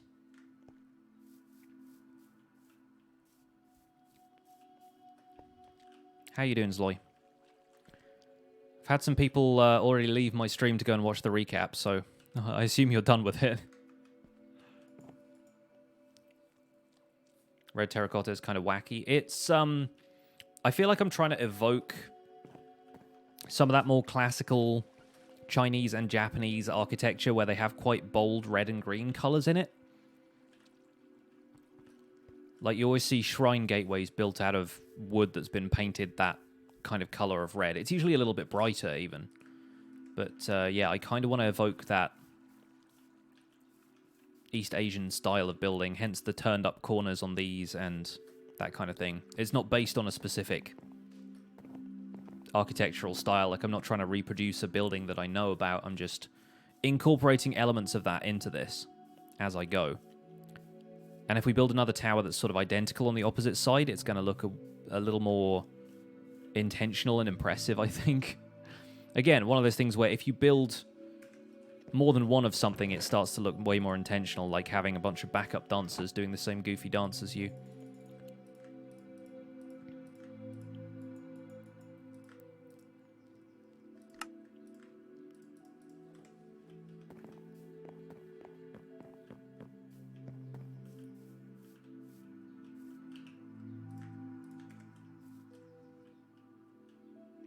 We'll see what we do with the top. Not sure about the top quite yet.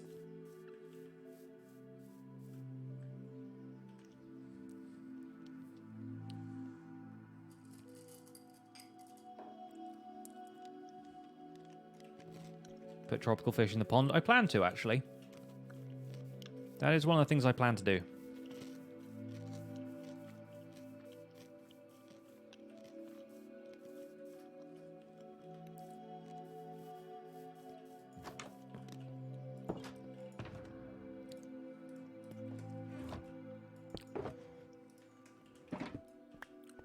I feel like whether you're skeptical of hypnosis or not, the one thing we can all take away from it is that there's very little we actually know about the human brain. I mean, there is a bunch that we know.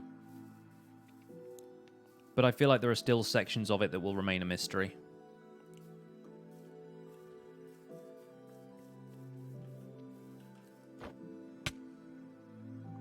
Well, this is a great place to be. I am very happy I found myself here.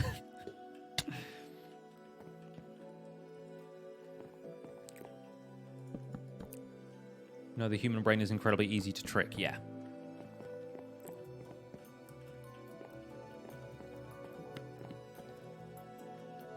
I guess that is something we know. Yeah, it's like placebos. Same thing, yeah. The power of suggestion.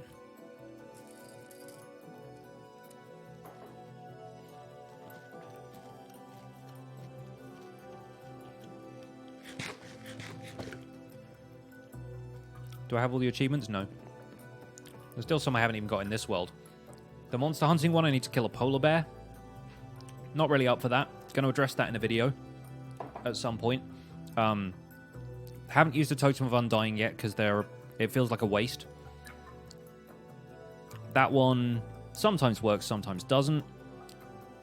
Going to do that for an episode. Don't know if I'm going to do that for an episode, but we probably will at some point. Definitely doing that one for an episode. Got to eat a lot of stuff. That one's broken. And all of these are done. Still haven't got How Do We Get Here either, because that's... I mean, Furious Cocktail is like a requisite for that anyway. A prerequisite for that one. Been trying to suggest to yourself you're a millionaire. It's not working.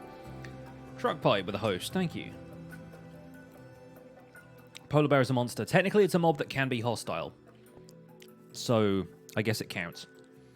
But it's weird because there's some stuff that doesn't count. So, I'm not all that keen on them having that in the list of monsters. I wonder if that's something they'll change, especially considering the amount of stuff they've added lately that has been environmentally conscious.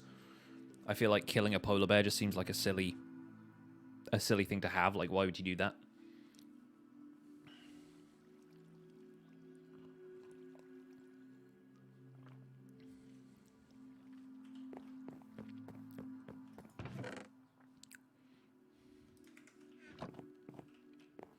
I think we'll go back to jungle logs for the top part.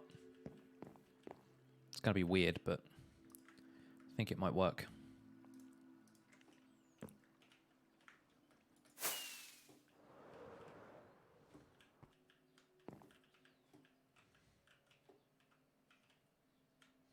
And that would start there, I guess.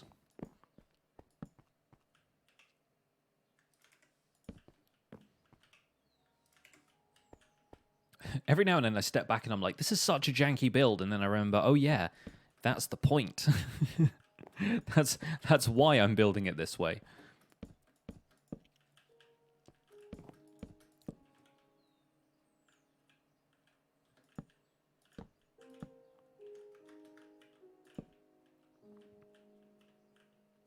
Very, very strange.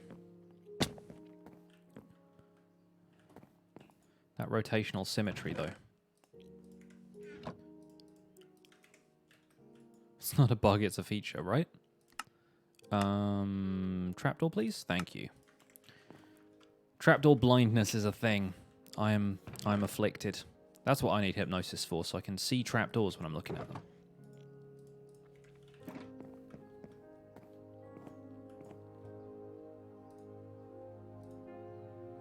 Any building looks a bit odd sliced in half.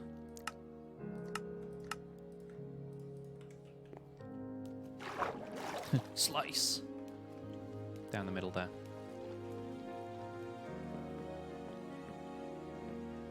Trapdoor blindness affects tens of Brits. In before infomercial.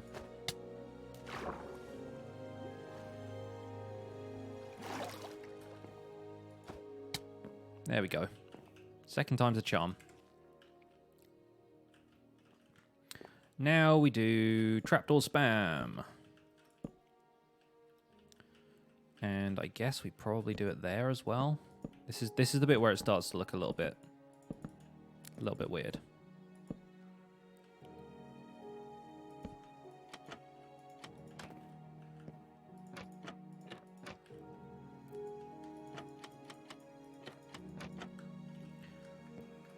I think we want them to be on the inside, really. Yeah, we definitely do. Thank you for the 10 bits, Fev. Been rewatching the first few episodes. It's amazing how far this world has come. Yeah, it's coming along nicely, I think. Yeah, definitely need to tone that down slightly. We tried it, and now we need to rein it in slightly.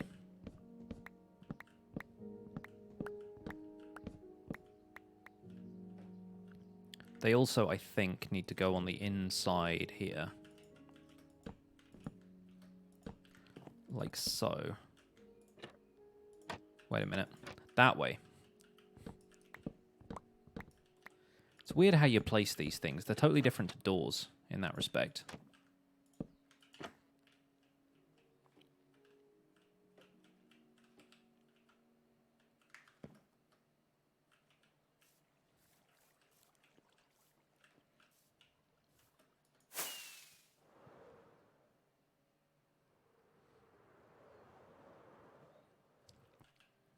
What we need is for those to start there so I can cover this up with something.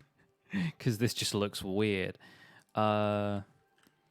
Maybe the roof can continue upwards like that.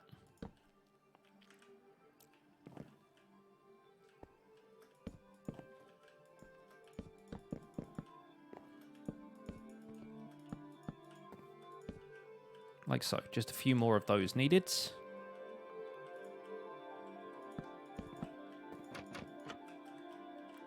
Yeah. Did I get my Twitch thingy? I did not get my Twitch thingy. Not that it's been cancelled, it just hasn't happened yet, one way or the other. Stairs, that's what I need. Only a few of them, though, for now. Let's make a few more for later.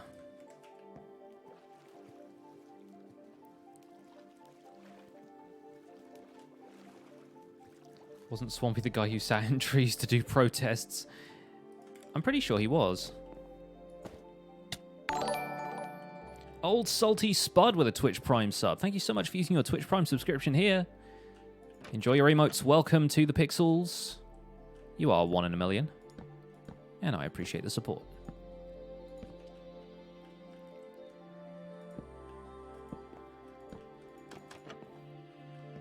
Yeah, see, on these sides, it's going to be different. Oh, I guess it's going to be that way on these sides as well.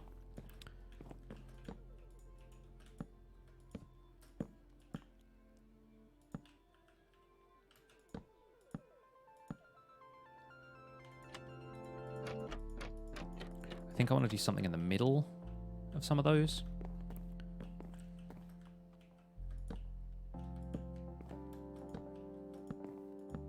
No, it's only March, but you're getting ready for NaNoWriMo in November? You're doing your planning already? I mean, that's 6 months to wait. You may as well write it now. Never too early to get ready for NaNoWriMo. One of those people who starts planning as soon as you're done with the previous year's one.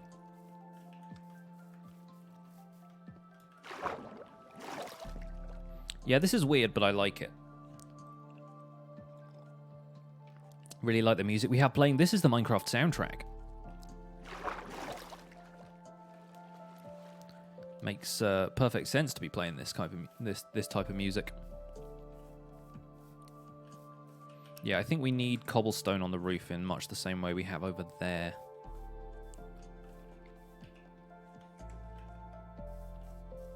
Anyone think of Chex Mix while looking at trapdoors? I can see that. Do a farm on the water? Already have one.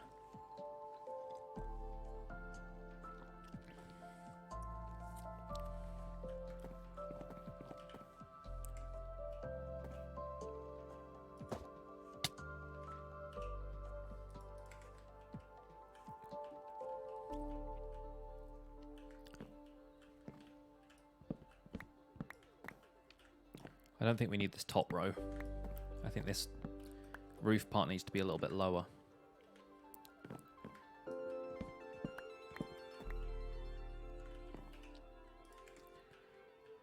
And if it's going to be cobblestone stairs... Ow.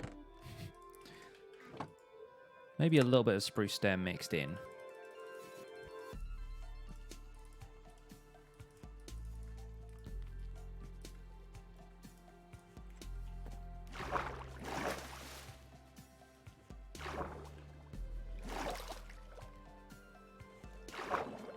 Sure.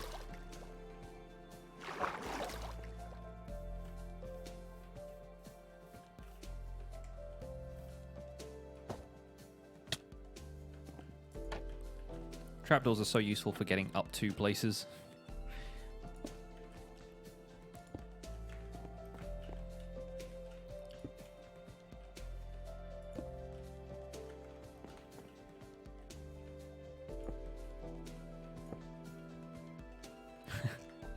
Having Windows issues? Oh dear. Wish I could help, but I am not the most technically gifted person when it comes to that stuff.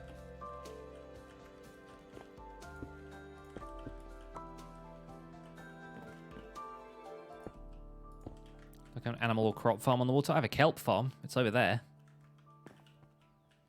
Doing its farming thing.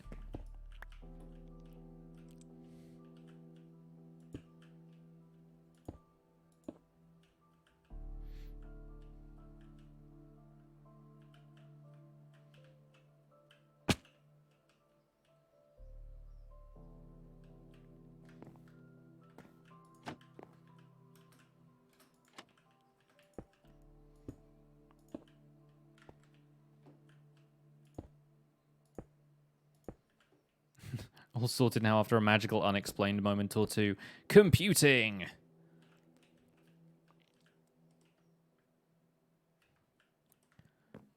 Miracle of the modern age, aren't they?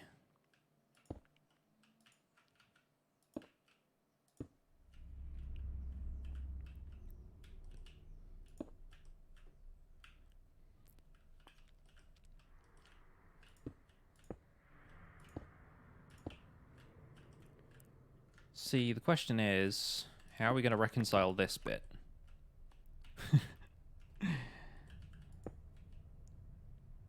Kind of built myself into a corner here, I think. Well, I have now. Because this one here, this is going to be tricky. Is it that way? No. Is it going to let me do that at all?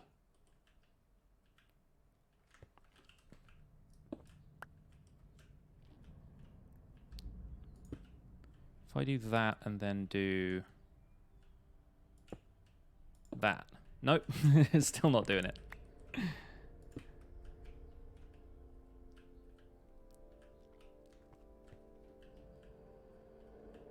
Turn that corner into a chimney. I mean, we're going to have them on opposite sides then. It's my problem with building weird offset buildings.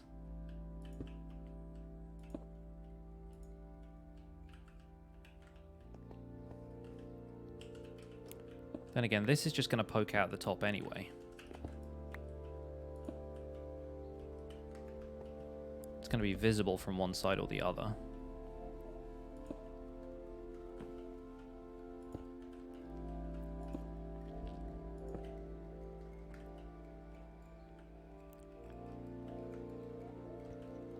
Looking a little bit weird right now.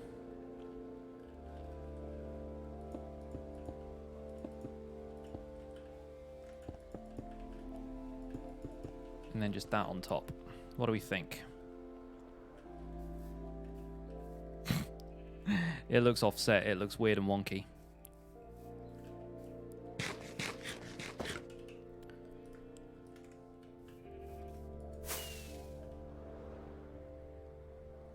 It looks fine from the top here, but then when you look at it from the side, it just looks all kinds of wrong.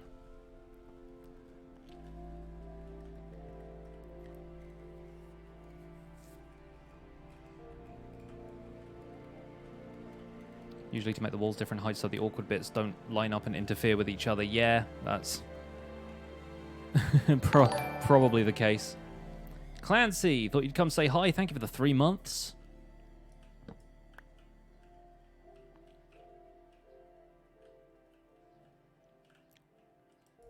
How's the mob farm running? It's probably not right now.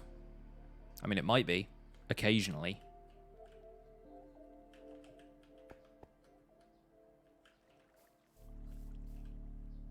Here's the thing, though.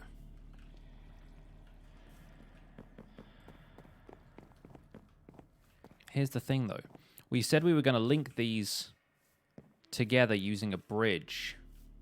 So if we just make the other one, like, mirrored on the opposite side, then it's going to look okay because the other one will complete the symmetry. So I think we can get away with it. I think we can get away with it. It's weird, I know. I'm kind of having a hard time with that. It is the theme of the area.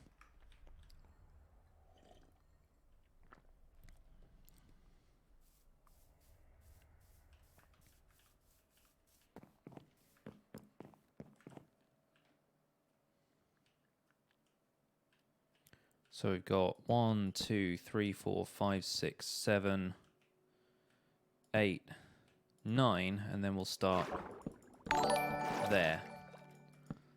Jolena B has subscribed with a Twitch Prime sub. Thank you so much for using your Twitch Prime sub here. Enjoy your Pixel Hype and Pixel Flip emotes and the forthcoming Space Tea emote whenever Twitch gets around to approving that. Welcome to the Pixels. You are 1 in a million, and I appreciate the support. Thank you, Jolena.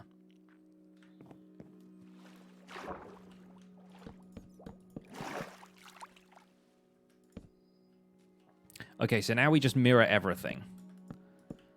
And then I go back to building nice symmetrical things like the archways in the mountains.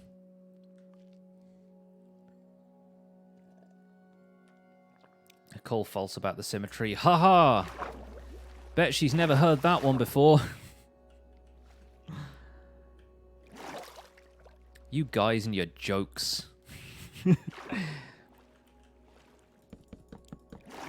Which episode did I talk about mob spawning rules and stuff? Like all of them, I think. I can't remember specifics aside from the one where we built the mob spawner. I forget which number that was as well. I'm terrible with my own episode numbers.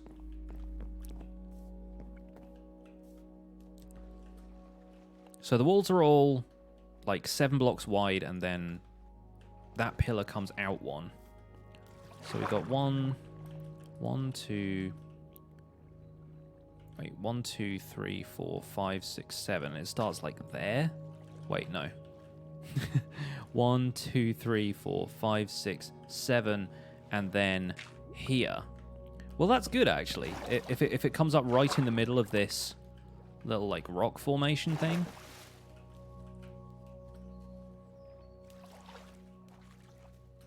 Oh yeah. Now this is actually going to look really cool once there are 2 of them. I think it's going to look really good once there are 2 of them. I hope so, at least, because... Yeah, this is weird right now. Will I add more things in the air like the spawner? Maybe. The main reason I built it up there is because it's practical and it makes sense.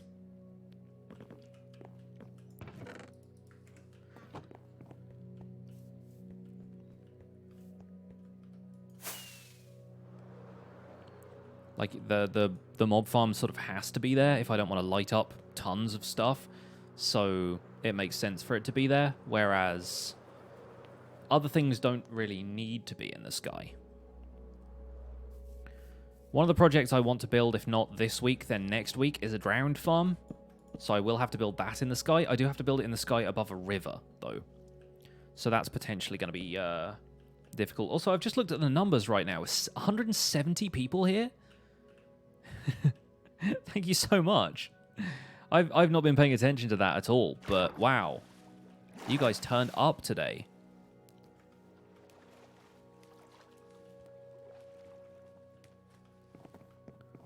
Thank you all for watching me bumble my way through building this thing that I have no plan for. I appreciate you all very, very much.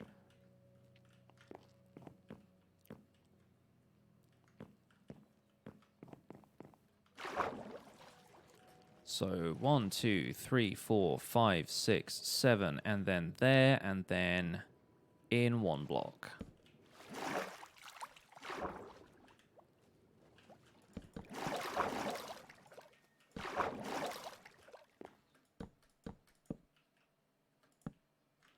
And then there. Okay, it's weird, but it just might work.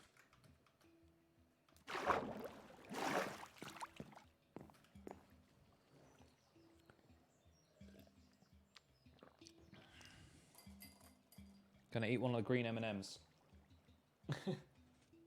How weird is that? It's like a tiny orb of green screen.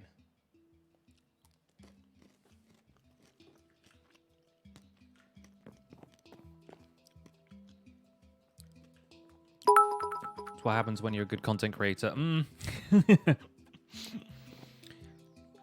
I wish it happened to more of the good content creators. But thank you so much. Thank you for the bit. Potassium dioxide. That is too high. The problem with not like freestyling this as I go is that I'm going to end up making lots of weird mistakes, whereas before I couldn't make any mistakes because it was all new. Like this, for example, where I'm placing trapdoors there for no reason.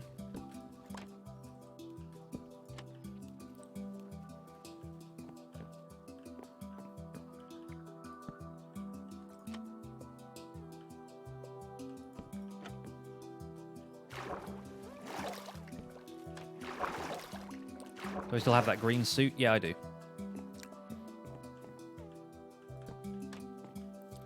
Don't plan on using it at any point, really, but you never know.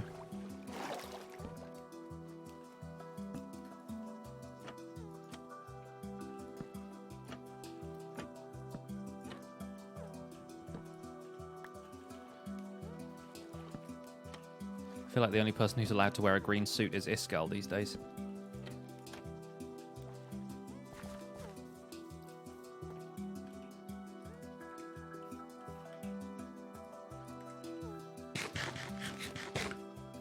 Bedrock breaking it up the Nether episode was awesome. You found yourself there on a server the other day, you bad portal.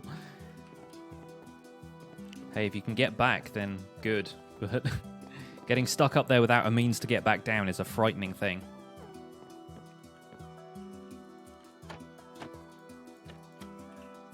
It is annoying me that I cannot get that trapdoor. So I will get that trapdoor. Do I have any green concrete left in here? Or did I... not concrete, terracotta. I think I put it all back in the chest, didn't I? I forgot the plan. Oh, no, there's some there. Cool. I'm going to very quickly... Why am I dropping frames? What's causing that? I think it's me flying around a little bit. Right, I'm going to take a very quick break. Just going to run to the bathroom. I will be right back. Grab your snacks. Get yourself some green M&Ms, if you can. And I'll see you in a few minutes' time.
Hello!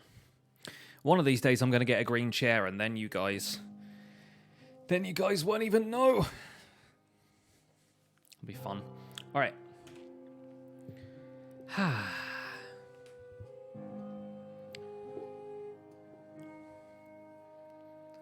If someone donates 8,192 bits, he or she has donated 1 kilobyte. That's nerd jokes. There's nothing wrong with being a hermit and doing Hermitcraft recap. I mean, I'm sure there isn't. Nobody's done it yet, so...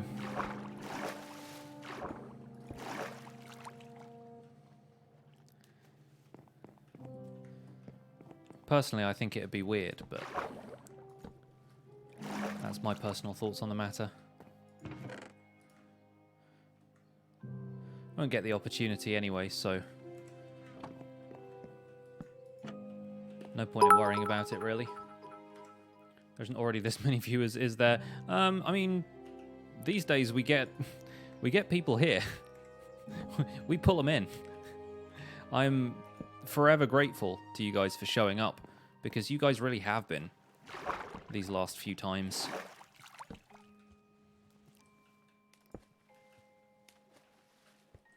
It's the weekend. Even during the week we get like 160 people sometimes. It totally depends, really. Depends, like, what else is going on.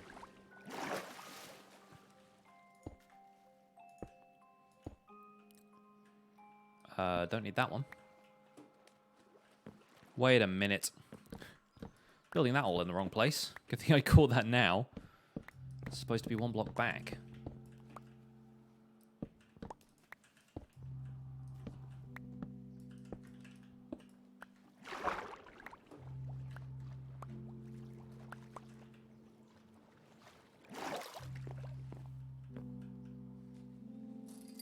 What are we making? Weird buildings.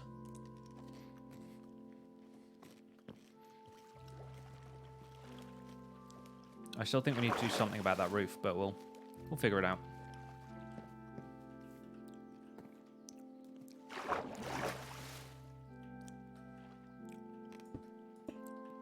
Building with me is like a weekly staple food. Yeah, if that food was M&M's. Listen to the Spawn Chunks episode with Green. Cool. Glad you liked it.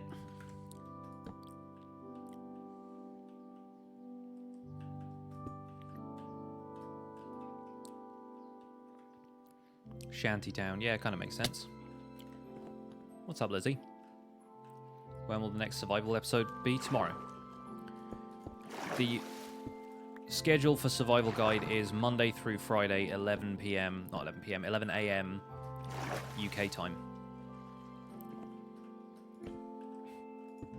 M&M's sponsored by me.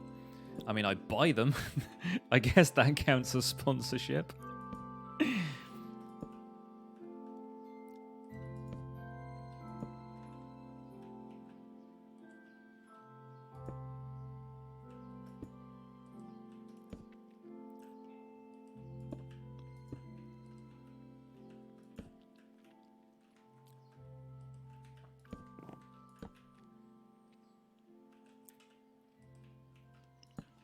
Guardi, I've been considering doing something like that for when I eventually put more builds in the world, like elsewhere. If I start to do different projects and so forth, having some sort of portal system here and there. But I still haven't quite worked out what the lore of this place is, and if Founders Forge is peaceful or hostile or just motivated by their own ravine stuff. But I've been thinking about what Joel has been talking about for a little while on the podcast and what Fixed It does on the Realm of Vast, and just ways of having a reason for there to be like command blocks that teleport you to different regions of the world. And an embassy would not be a bad idea for stuff like that.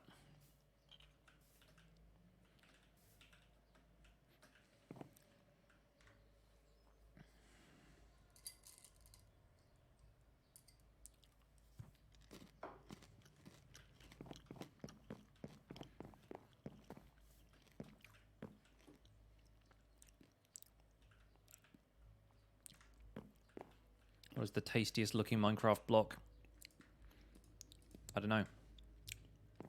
I think kelp blocks look pretty tasty. They look like little sushi wrappers. There isn't really a block of food anywhere in the game, is there? That I recall.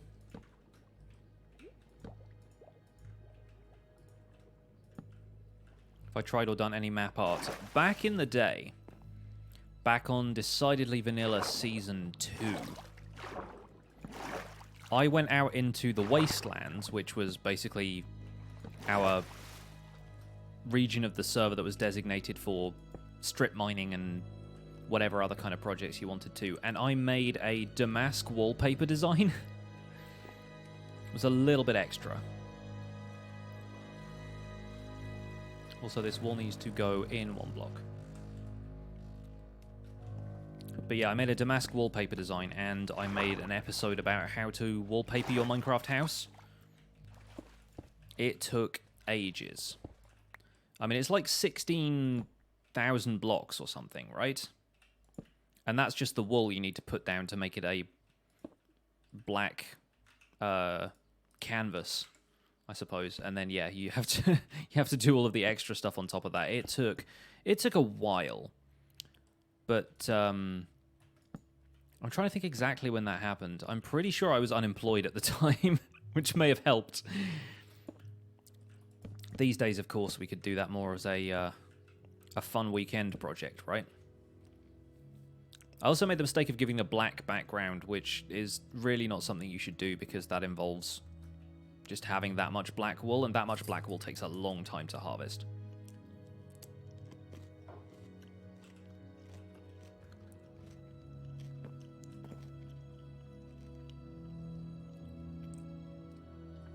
Do I think pumpkin pie should be placeable like cakes? I think a lot of stuff should be placeable. Like, stuff that shouldn't have, like, flat models. I can think of a lot of stuff that I'd prefer to be a little different in that respect.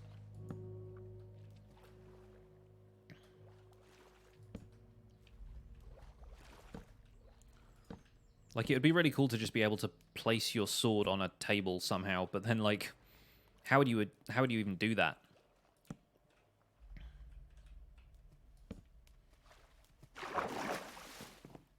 To stop you right-clicking and putting your sword down accidentally. Invisible item frames kind of make sense, but then you can't see the item frame.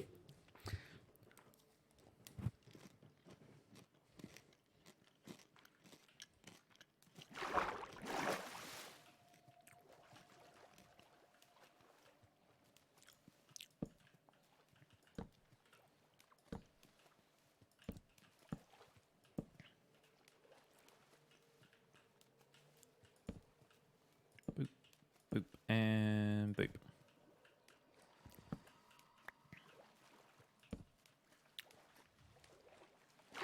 There's a mod that does that. There's a resource pack that does it. I think it's part of Vanilla Tweaks.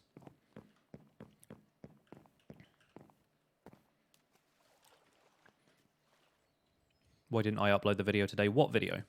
I didn't have a video today. You say the video. Like I've promised one.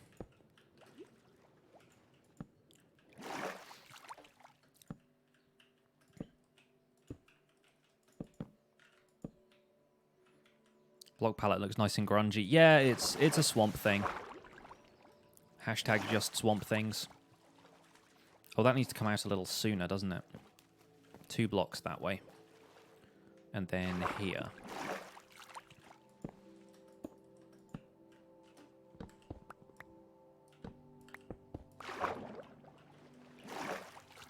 Yeah. The David Attenborough of Minecraft. I don't whisper enough to be David Attenborough. And here we see.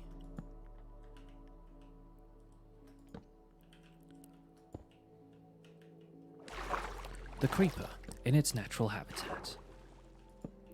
Looking for things to explode. As one does.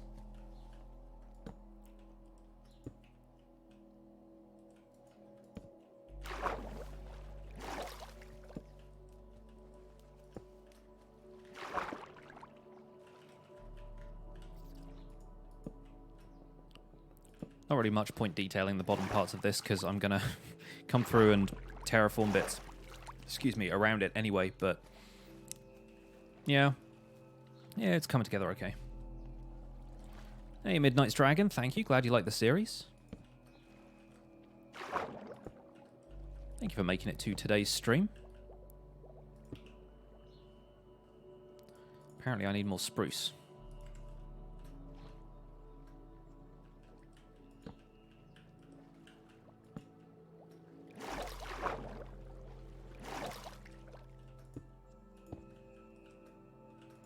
Thanks to Paranor, I have that Electric Light Orchestra song stuck in my head now.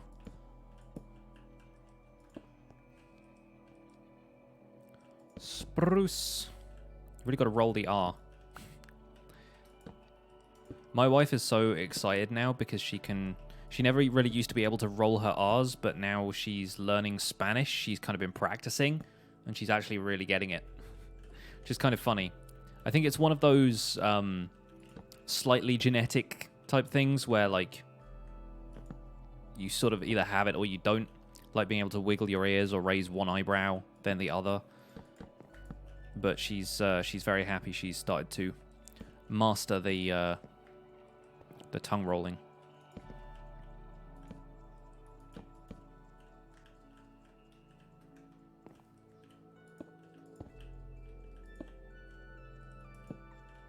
You can wiggle your ears. I can't. I have no control over my ears.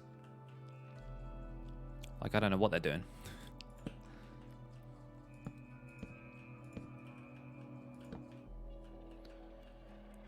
Can I one day make a tutorial on how to make a house with double layers? What do you mean double layers?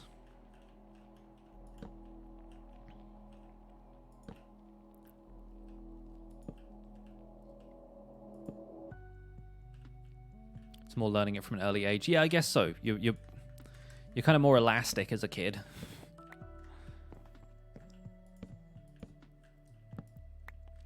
Children are just made of rubber.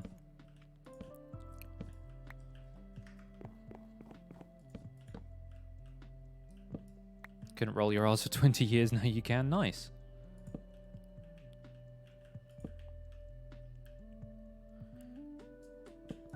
Never too late to start, apparently. I think I've always been able to do it.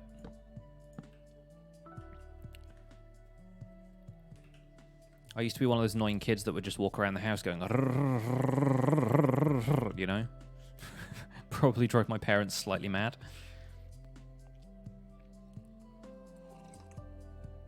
You learn to wiggle your ears where you started wearing glasses. Just so you can make them go, Got to make the noise as well, otherwise it doesn't count. I think I'm the only person in my family right now who doesn't have glasses. My wife even has glasses now. I know genetically speaking that doesn't count, but she's still part of the family. Drove to and from school trying to say arroz con pollo. Nice. That's pretty good. That's pretty good. Good exercise. My wife's favorite word is rimbombante.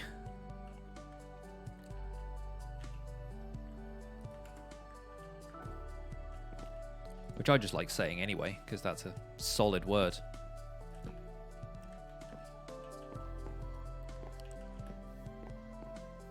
See, now this is already starting to feel good. I think we get a solid bridge.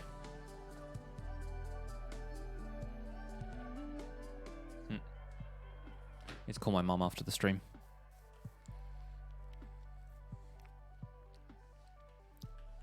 Your name begins with an R, so you just do that? Yeah, fair enough. Got to practice that. I've got a good feeling about this.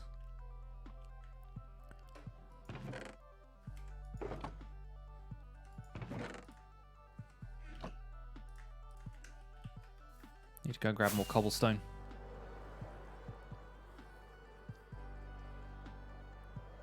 Arabic words that have both the rolled R and the French R, they're a nightmare? Oh, I expect so. I remember a while back seeing somebody who was like saying a tongue twister in Arabic, and it just sounded like crazy to me. Although my my neighbors on that side are Egyptian. I think the Egyptian sort of variant of Arabic is a little bit different from some other branches of Arabic. But yeah, my wife went over there for coffee and they were talking about Arabic words, and she found out that a lot of like Spanish words and Arabic words sound quite similar.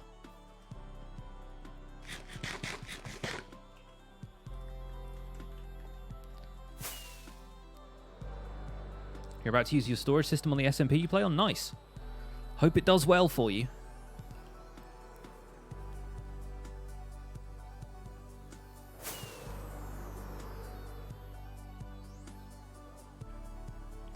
English has those TH and W's which are very hard to pick up for non-natives. Yeah, there's stuff that comes up in every language, I think, that is difficult for people to get the hang of if they haven't been speaking the language their entire lives. Oh, there's some mossy in there already. Okay.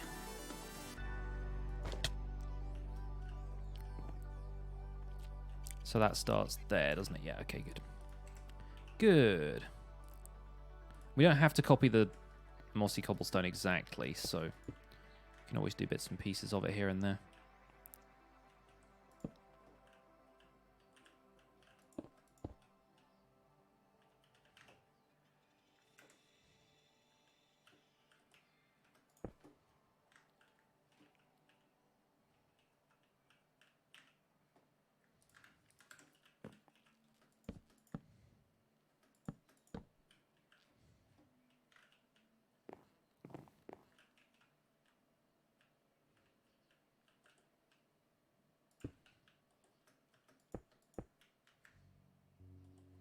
Arabic's a really rough language to learn. So many sounds that don't exist in the English language.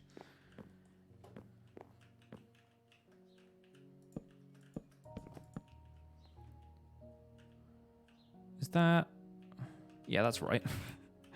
The off-centerness of this is confusing me. Really should have built this thing symmetrical now that I'm actually getting around to building it a second time. I'm like, why? Why have I done this to myself?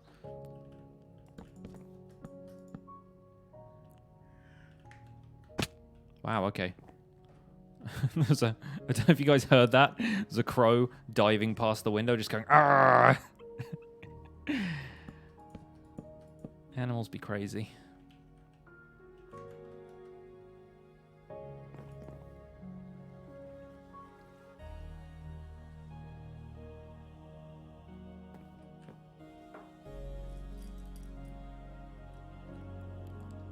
Did Python have a cold? Yeah, no, totally.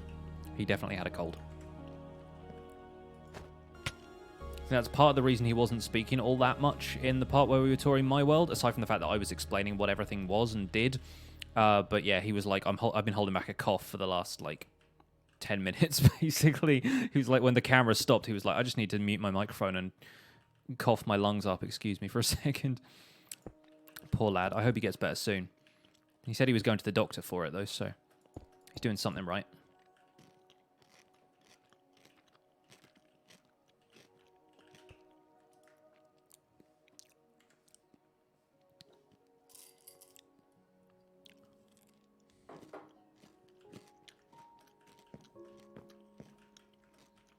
What you meant by double layer house was the inside wall being different from the outside. Oh, okay. Maybe at some point.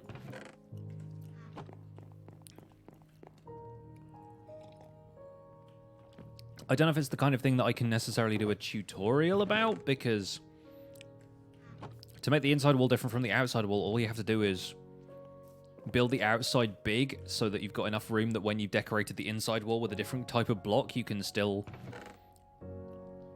put stuff inside it, I guess. I get what you mean, though. I get what you mean. Like, it's difficult to come up with a design that still leaves you enough room to do that.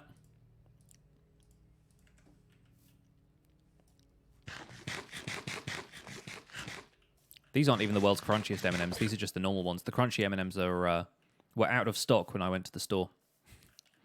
So you don't get to listen to those today. Build the inside first and then the outside. It's a good way of doing things.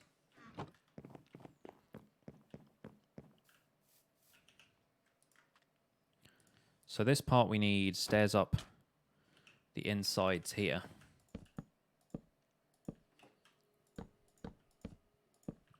And I think the top parts of those, some of them need to be spruce stairs, but I don't recall which ones. So far, this is coming together okay, though, considering it's the second time I built it.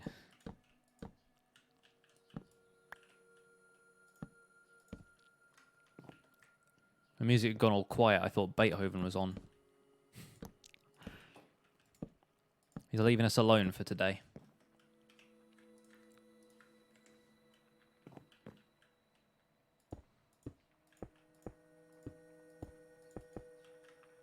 Let's get a little bit more of that red terracotta. I think I'm done with the green for now.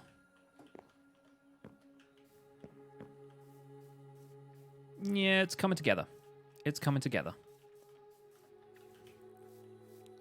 I think it's going to look good from a distance. We have it like from up there and there's just this gatehouse leading you into the town. I think that'll be good.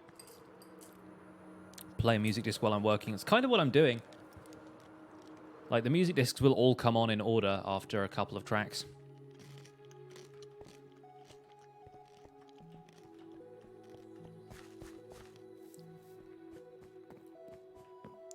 We have crunchy M&Ms. Yeah, they've got little, like, wafer inside, kind of like a Kit Kat. I think I have more red terracotta over at the farmhouse.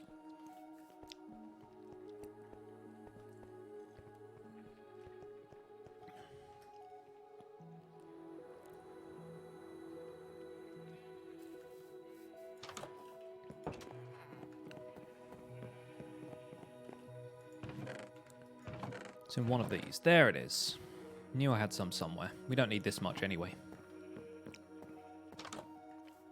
Diversity Flow. Hi, what's up?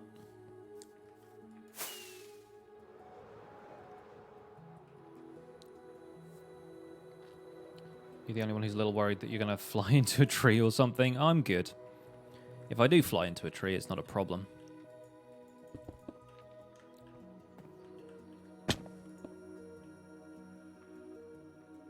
Sheep over there.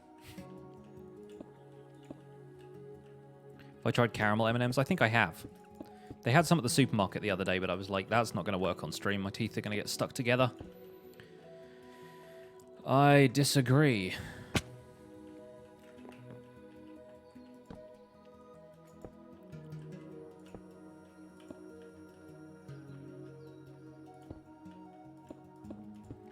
There we go. That's the inside of this all figured out.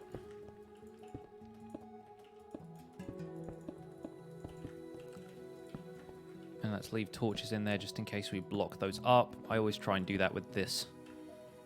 Anytime I make walls that have hollow spaces in, I'm like, yep, something's going to spawn in there. I'm gonna get zombies. Seriously, what's going on with the world over there? I can, like, see through sections of it. Except when I zoom in. Because that's how rendering works. I could connect the farms. I don't know if I want to connect the farms. I feel like the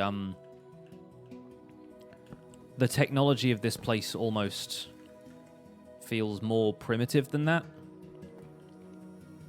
They're not quite as industrial.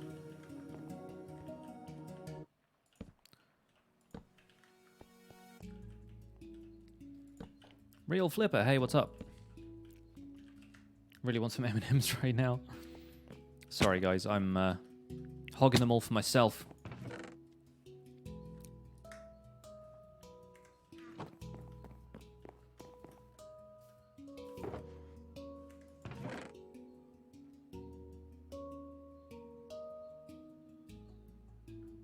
What am I looking for? Spruce stairs. I can make some. Having a moment there. There we go. And we need slabs for the corners as well. That's dark oak. Every now and then, they're a little bit difficult to discern between. It's like a really cool abandoned fisherman area. I think the people here are probably going to be quite fishing focused. If we go out far enough that way, we get back to the spot where I'd set up a fishing shack area to begin with.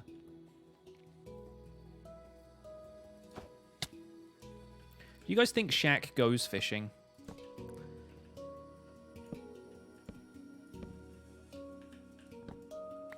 Speaking of March Madness.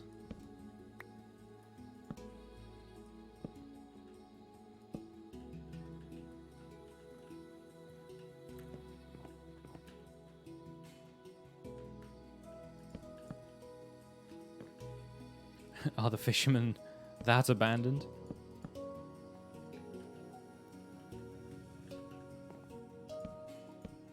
I would love it. I'd love it if Shaq went fishing. That would just be the best thing.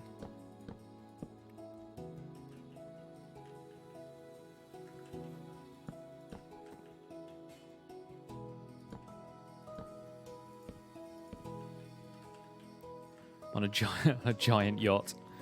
Man's probably got a pretty big yacht. Yes.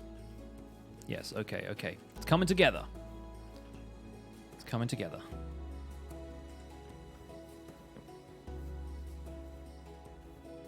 The fishing rod would be like a toothpick.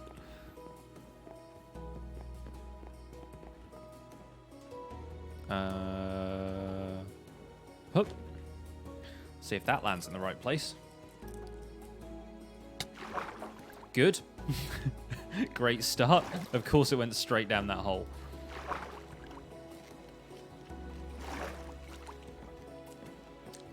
Dennis Rodman. Hey, there it is.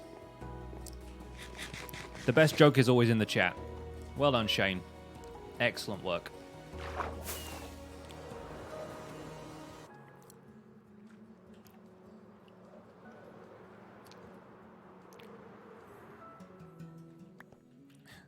Dennis Rodman's fishing trip to, like, North Korea. So, spruce slabs on these corners. And that's the second floor basically done.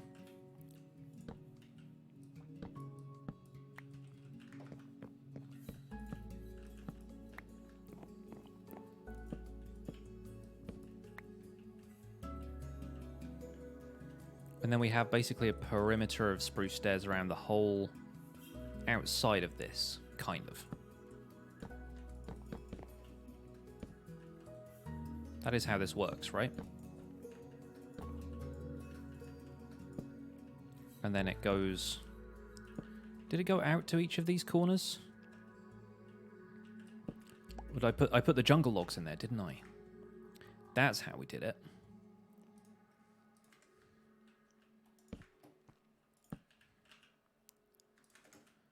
And this is the bit where the build starts getting real wonky.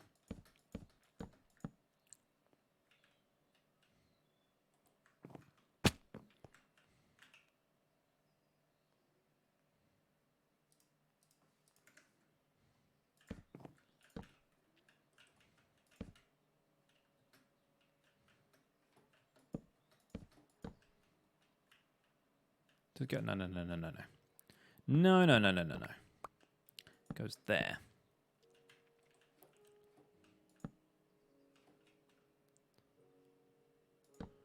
And it's like that.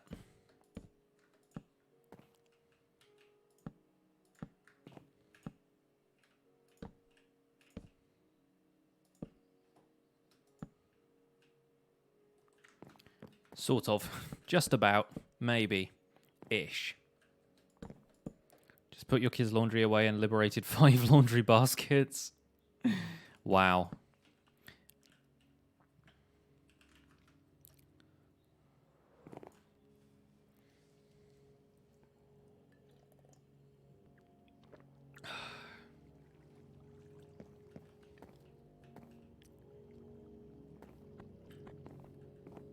Yeah, and then bridge from one side to the other is going to look... I think the bridge is going to be the best part of this. now that I think about it, I can think of a couple of other things we can do to the other sides. But yeah, we'll see. Why do you even have 5 laundry baskets? Because kids.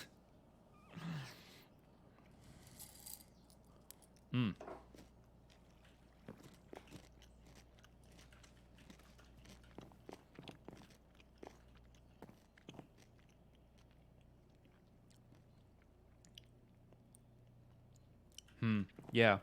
I think I have a couple of ideas here. Yeah, I fully expect kids create a lot of laundry.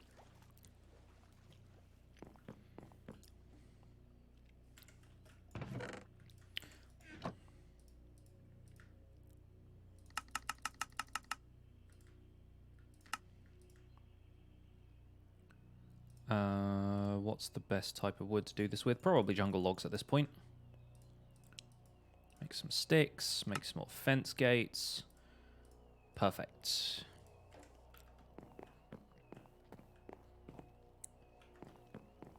Yeah, I need to pillar up and do some of this, but we'll do that in a minute. For now, I'll put those in here. And we need some mossy stairs. Not some mossy stairs. Well, we need some mossy stairs, but we can't have those yet. We need some cobblestone stairs. And a whole lot more trapdoors. Oak trapdoors. 49. Sounds great.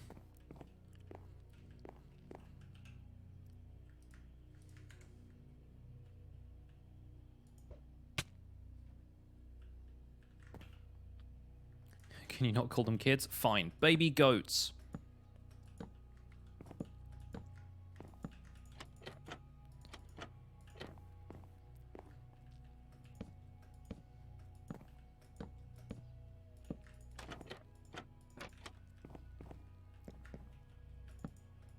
Kids are called kids because they get your goat a lot.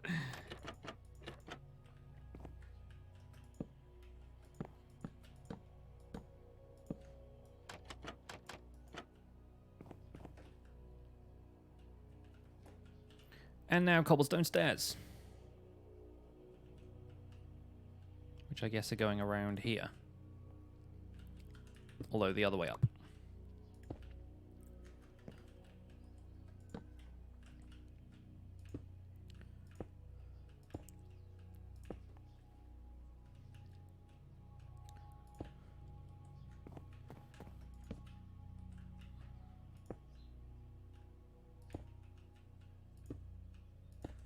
That one changed angle. That was weird. There we go.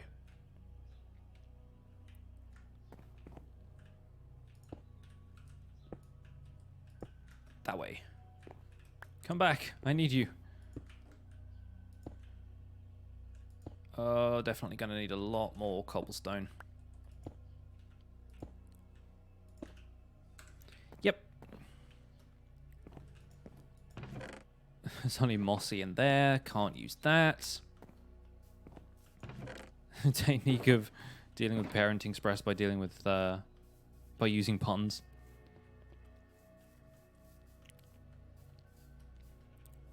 How do I get inspired to build something in my world? I typically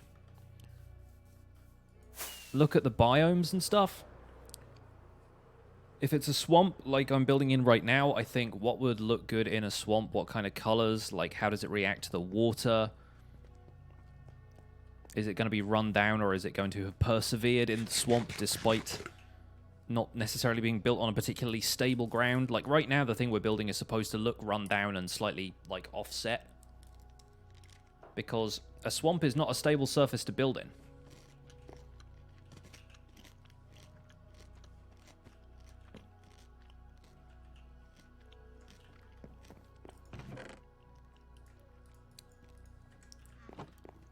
No worries, Sonicu. Thank you for stopping by today's stream. Thank you for the follow.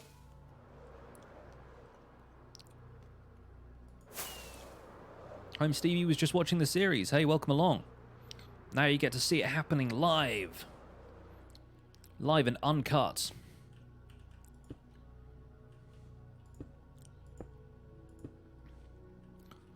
And this is the bit where it gets wonky there and there. But then once we put this weirdly shaped roof in, and it's symmetrical for the other one, it should start to look a little bit better.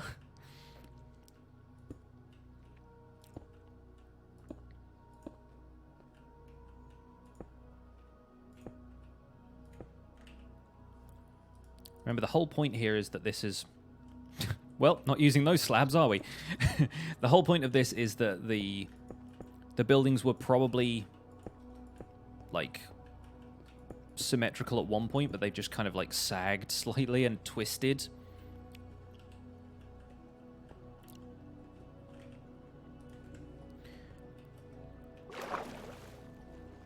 Yoink.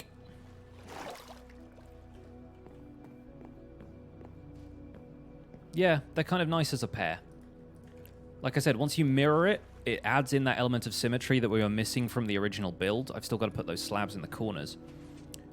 But that's not looking terrible.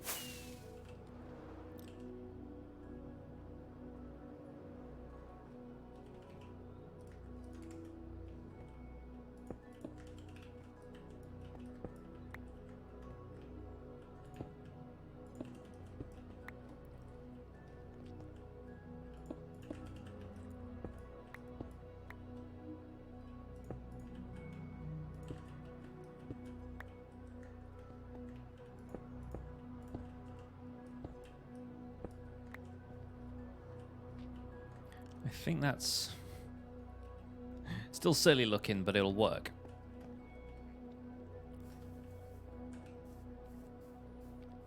Yeah, now the footbridge between the two. Hey, Smitty, welcome back.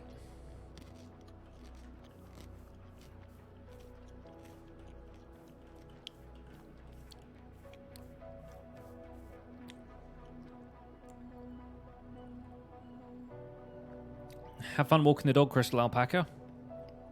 Wish you had as much dedication as you do to your Minecraft world. Well, yeah, YouTube kind of helps with that.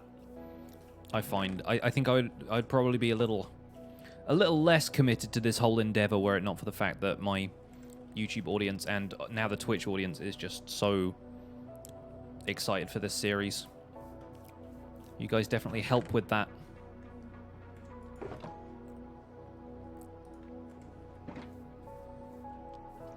Need to get some more ender pearls. And yeah, after we're done with this, there's still going to be some more details and stuff that I'll add off camera. I'll have a moment of inspiration that's really gonna help that thing work. Because right now it's still not quite how I want it. But then again, I found, like with the other house over there in the swamp, that you build stuff and you're not quite happy with it at the time, but then you walk away and you come back later, and after you just have a little bit of perspective, you find that it's actually not as bad as you remember it being. I imagine that's the case with a lot of builders. You're always your own worst critic.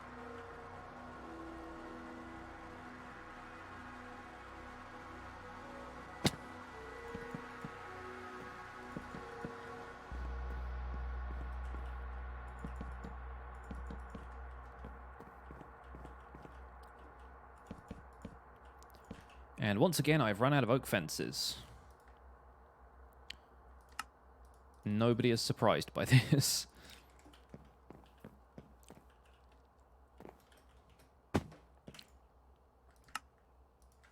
That's the stuff.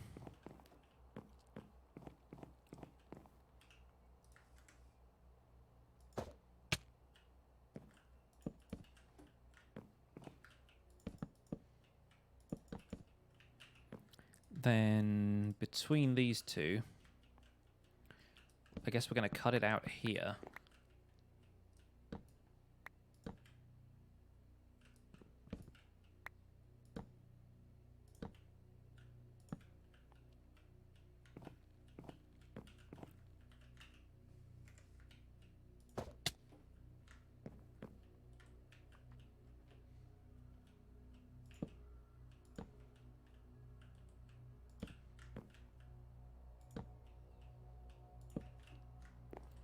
Like so. Is that the right sort of height? Yeah. Yeah, I think so. It's going to need something else connecting it to that wall, though. It needs, like, additional supports. Oh, we've got another endermite.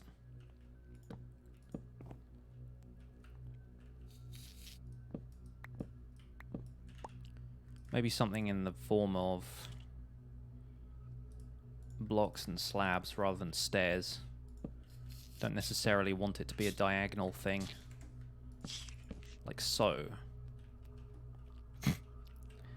Great, good talk. Thanks for your input.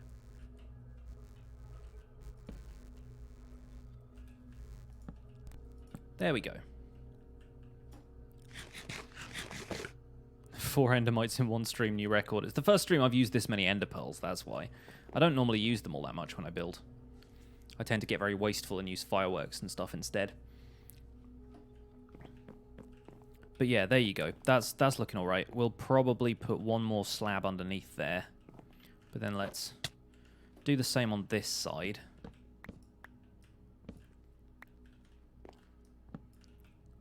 I told you guys the footbridge was going to be my favourite detail, didn't I?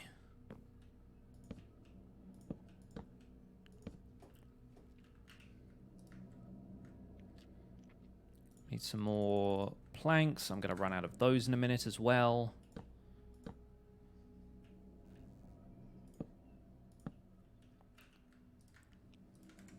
How's Mrs. Riff? She's good. I heard her laughing downstairs. She's probably watching some fun videos. It's Sunday. Having a nice chill one.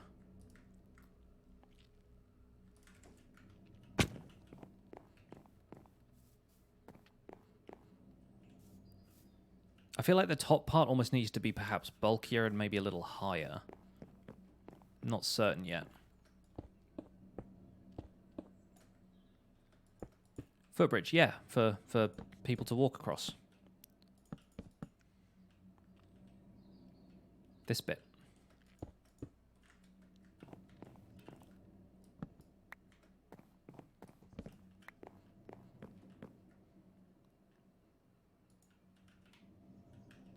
Not that people are going to be doing much walking across this, I suppose, but still.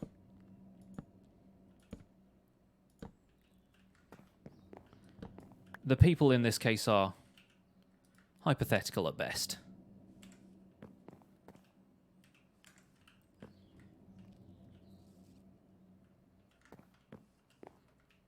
Which has more subscribers, me or Hermitcraft Recap? Recap by about 50,000, I think.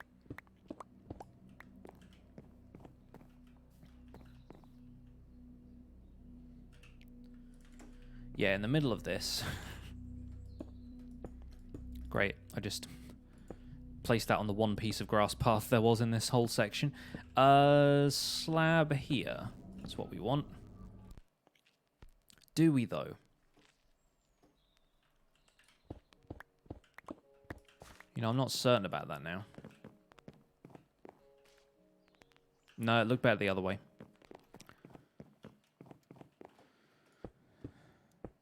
There's just going to be one piece of dirt in the path forever.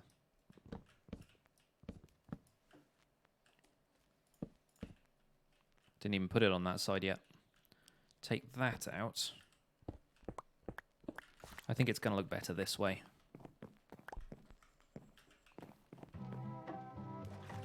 Still doesn't look all that great.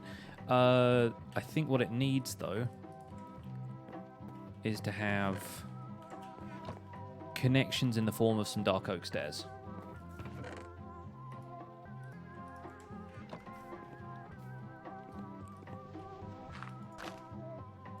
There we go.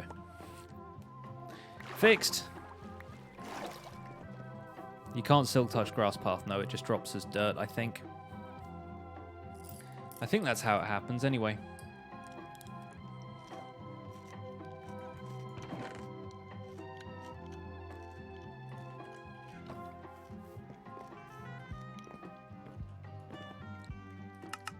Samuel just happened to find a nether fortress, congratulations.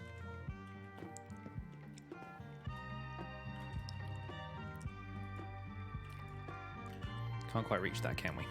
Nope. Hey, Proceratops, what's up? How's your day going?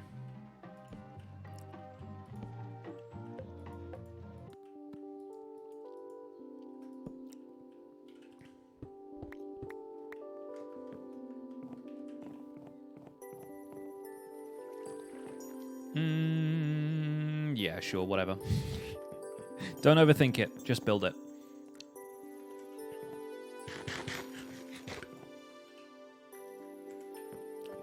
And this is where we start putting in this stuff.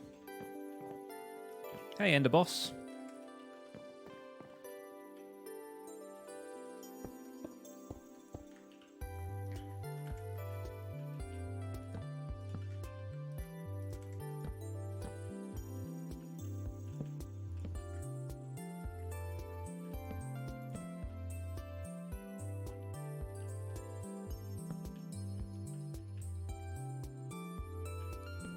Made it.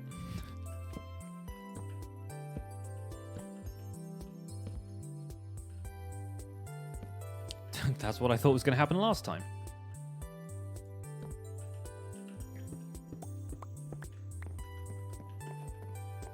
That's the stuff right there. That's the stuff. Oh, I told you guys. I said this is going to be my favorite part of it.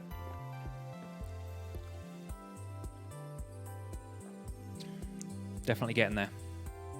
Definitely getting there. Bear with me while I go and turn the lights on.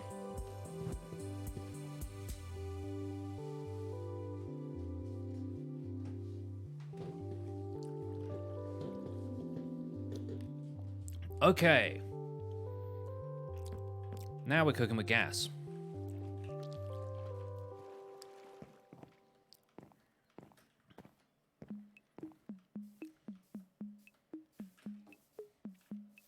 See, that's where Old Town really begins.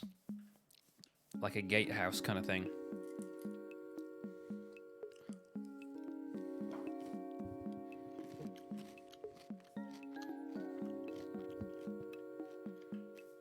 Definitely need to fix up those roofs. Those roofs are janky. I don't like them.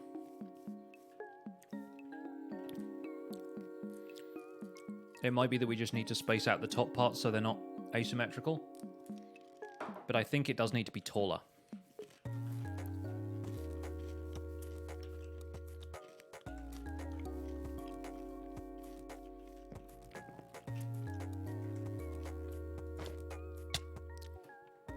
What is it with me going inside blocks today? Next question is, what's the footbridge going to be made of?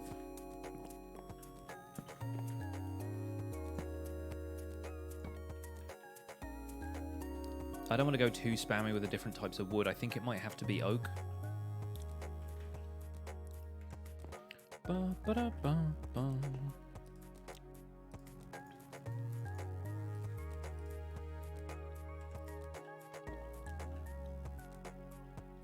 Alternate some smooth stone into the roof so it's not visually noisy. What I want to do is put mossy cobblestone in them. But like that roof over there I'm okay with. The shape of it is better than this one. I think it needs more of an arch. It needs like a... It needs one side of it to be an arch that's got like a visible top part. I think it's too much like a hip roof right now, and hip roofs only really look good when they're symmetrical.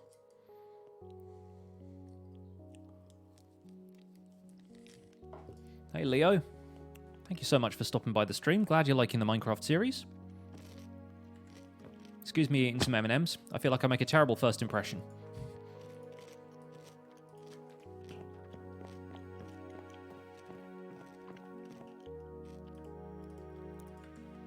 But I'm also really happy with this, and it's important to treat yourself.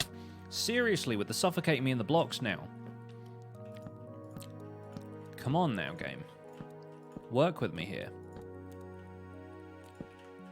So, coming out this way.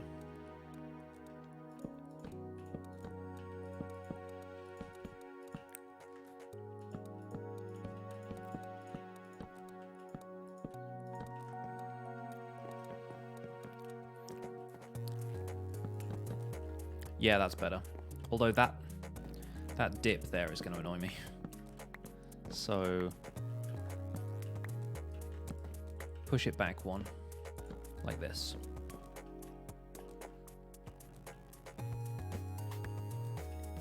Just have a plus shape in the middle.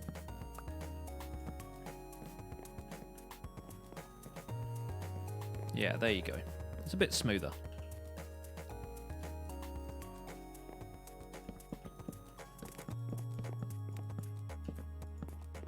Do we want to have acacia on the top as well? I think maybe. Might want to mix in some of the other stuff though. Also, is this going to be supported? I feel like if it's supported, then obviously we're taking the roofs higher, but yeah. No, I think it's going to look good with acacia and like supports for a roof structure. It needs to be a covered footbridge, ideally. Especially if the swamp is going to be like, oh yeah, no, I like that a lot. Now that I step back. Yeah, good, good, good, good. Wonderful.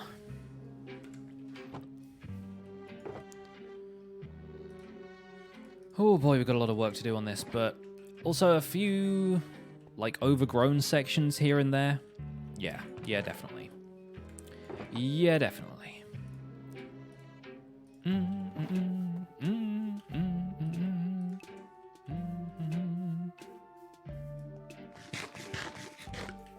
You're so late because you're at a birthday party? You don't need to apologize for going to a birthday party. Are you serious?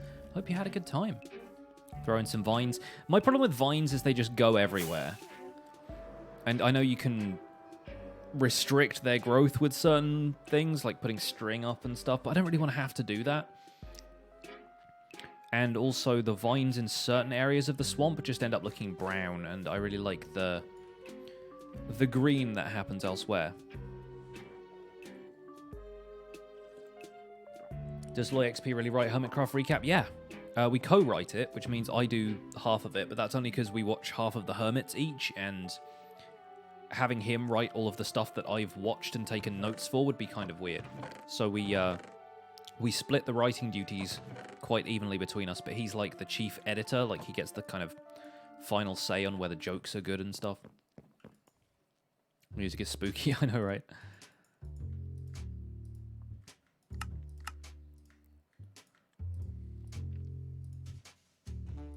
Yeah.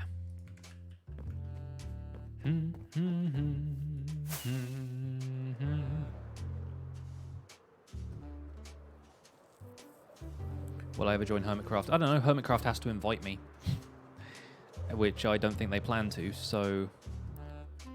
Not that I know that for certain or anything, I just think they've got a lot of people right now and nobody is, like, really leaving Hermitcraft.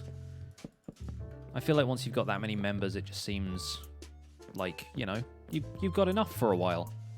Should be fine. And also, joining Hermitcraft should not be, like, the top of every Minecraft YouTuber's priority list, you know? Etho didn't leave, Etho just stopped making videos. He's still technically a hermit. There's people who have stopped making Hermitcraft videos, but are not necessarily no longer Hermitcraft members, you know? Like, it's a grey area. But that's the thing, right? I use this example occasionally. It comes up from time to time. There's a writer called Jasper Ford who wrote the Thursday Next series of books, among many other things. Last Dragon Slayer, and he's got a couple of other series as well. And he has been asked several times if his books would ever, if he would want his books to be like turned into movies. And he says, why is like a movie considered like the ultimate form of a fictional thing, right? Why can a book not just be a book? Why is it considered like it's an upgrade to a book for it to be turned into a movie? Especially when so many like movies of books like don't necessarily get some stuff right. You know what I mean? And I feel the same way about Minecraft YouTubers and Hermitcraft. It's like, why is joining Hermitcraft like the next logical step? Because, I mean, obviously Hermitcraft is a great server, and there's some great people on there, and I admire what they do very much, but it shouldn't be up to Hermitcraft to make or break somebody as a Minecraft YouTuber, and it shouldn't necessarily be, like, the only way to go up from there, right? There has to be something else, or you can just continue to make the videos you make and create your own community around that. If anything, Hermitcraft just feels like a shortcut to YouTube Minecraft success, which it's clearly not, but a lot of people seem to see it that way. And they seem to see Hermitcraft as like a reward for doing well. And I feel like, no, the reward for doing well is just having a great community around you and continuing to be able to do the stuff that you do.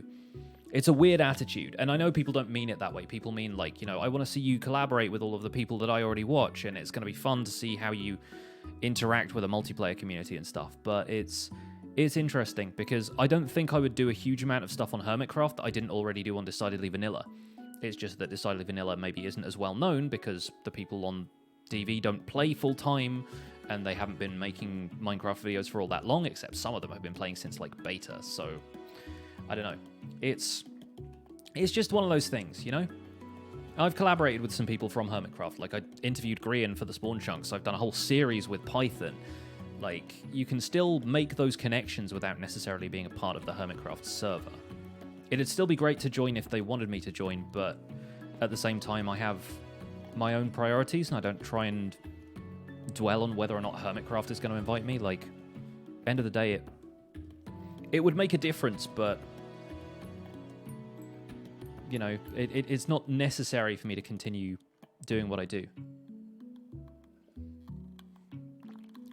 Aside from that, it'd be weird doing the recap and doing Hermitcraft, and at this point, I don't know if I would give up doing the recap, because doing the recap is its own special kind of thing, and I get to collaborate with Zloy every week, which is a lot of fun. And I'm really not sure if it would be viable to continue the recap if I was a member of Hermitcraft. I think that needs to be that high. Also, 240 bits from Stay Puffed. Interrupting Bits says what? Thank you so much for the bits. Sorry I didn't immediately cut off what I was saying at the time, but I've already done that enough on this stream. I feel like I wanted to finish my point before I actually acknowledged that one. Thank you for the bits. Hermitcraft recap this week on Pixel Riffs and Friends, right? Like, so strange. It would just be a very odd experience. And Chach, thank you. No, I have not heard anything about Twitch partnership yet. I submitted a support ticket to them 5 days ago just to make sure that my application had actually gone through. Haven't heard anything back about that either. So I guess the wait continues. And as I keep trying to, you know, impress upon people each time I bring it up, I'm not dwelling on it. I'm not bitter or anything. It'd be nice to know one way or the other, but, you know, they've got their own time to do stuff. Is YouTube the only job I have? No, it is not.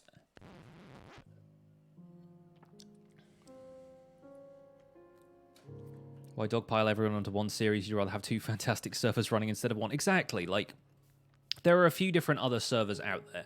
Folks like the Deep End, folks like Evo, and even if they don't stick around as long as Hermitcraft has, there's still communities like that out there. It's just a different audience. I think right now, people like Hermitcraft and they like stuff like my Minecraft Survival Guide because they focus quite heavily on, like, technical gameplay, good quality building and stuff. And then I think more recently with Grian, the focus is on, like,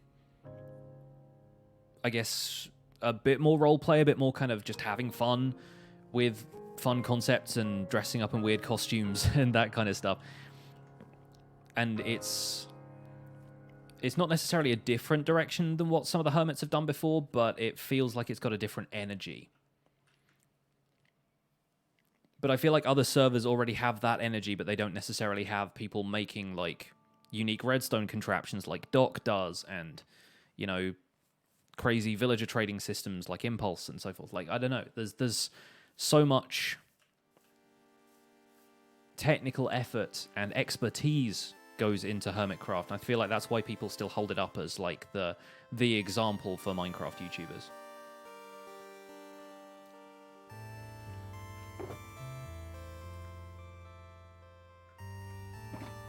Is it just you or do you hear a sheep? There's probably a sheep around here somewhere, yeah. I think there's one over in the pond over here. There he is. In fact, I think there's another one behind him. Yep, sheep pond.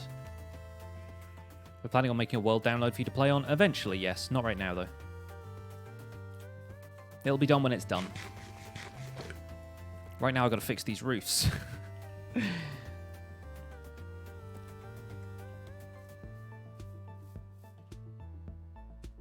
I think they could probably be tied into one larger structure. I'm not sure how this roof is going to go.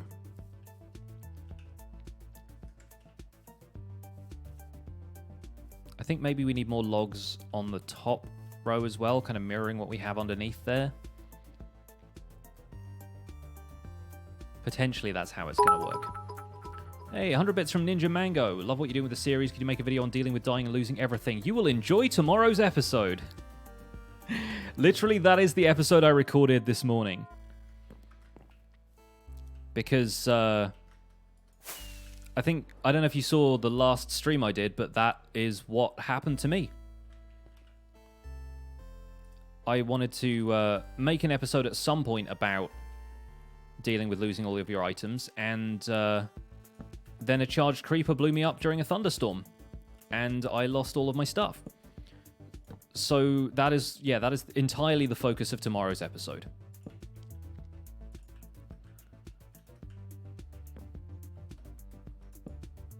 Thank you, Chach, for sharing that clip.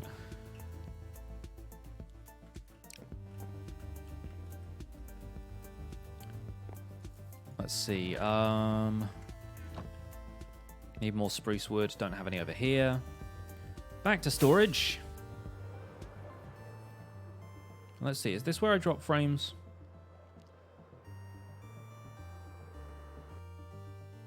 Or is it going the opposite direction?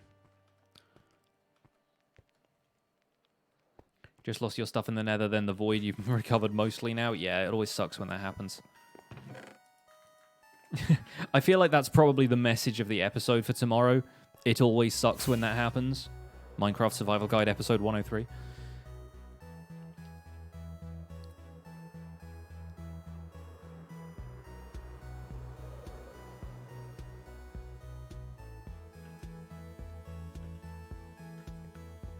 You know what, yeah, having both of these roofs be part of like a central structure that includes the bridge as well is going to be a much better approach than having them be individual things. You feel like what's a cheaty thing to do? Switch from world to world in Minecraft. I mean, it's not like in Terraria where you have the same inventory per character, so I don't really see what the problem is there.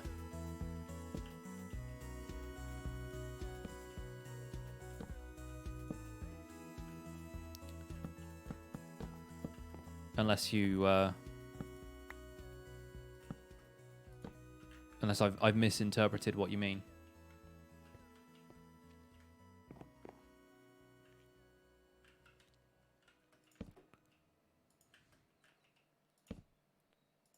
Have a crow's nest on both houses so you can have more height to build a cover for the bridge.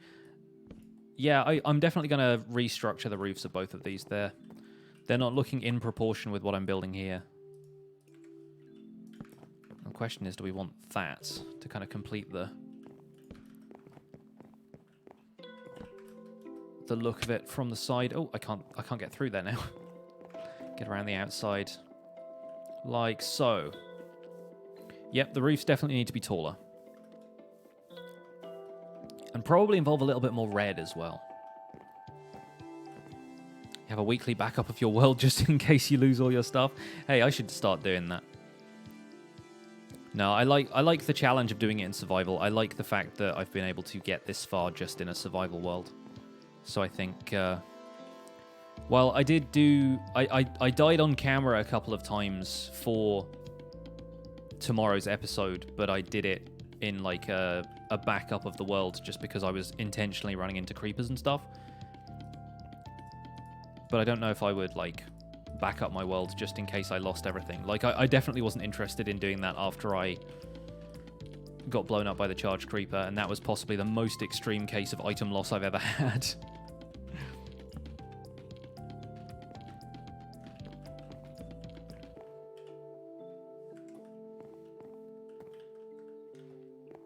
You know what? I'm gonna make a crafting table up here and add it to the stack of shame.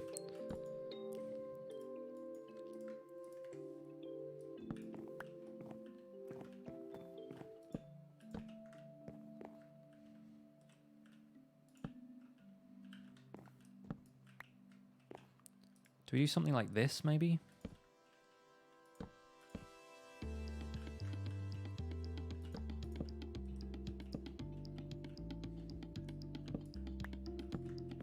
Potential. There's potential there.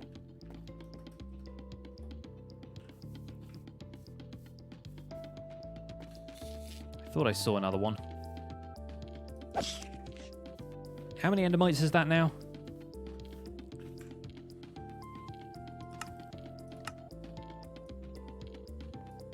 I've killed 10 endermites. That feels like that was the 8th endermite on this stream. That's looking good. That is looking good. Crafting tables are bad. I have this sort of in-joke where all of the crafting tables I've made should go on like a stack or something, because half the time, instead of bringing one with me, I end up like either going down to it and then needing to ender pearl back up to the top of my build, or I'll make a crafting table and then I'll make another crafting table somewhere else because I can't be bothered to go back to the other one. And so I have this idea of like just putting them all in a stack somewhere and calling it the stack of shame. There's a beautiful connecting bridge. Thank you. Yeah, I think it still needs some sort of material over the top that I'm thinking should probably be dark prismarine now that we have slabs of it. I think let's put some of this stuff away and let's make slabs of dark prismarine and then maybe some spruce or dark oak to go down the middle. Potentially. Honey Badger is decidedly vanilla, coming back soon. Probably not. I don't know yet. It really depends. Depends what the group does for 1.14. And as long as the Minecraft Survival Guide continues to do pretty well, I think this series kind of has my focus right now.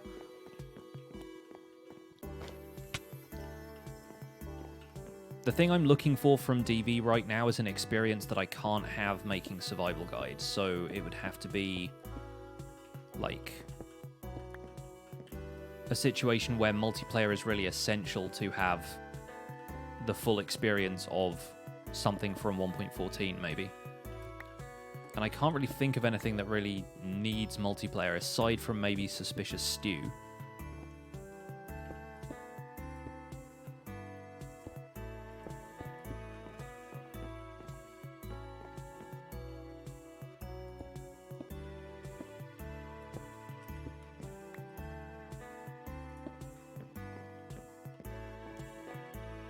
Yeah, I think this is looking good. Should we have spruce slabs down the middle?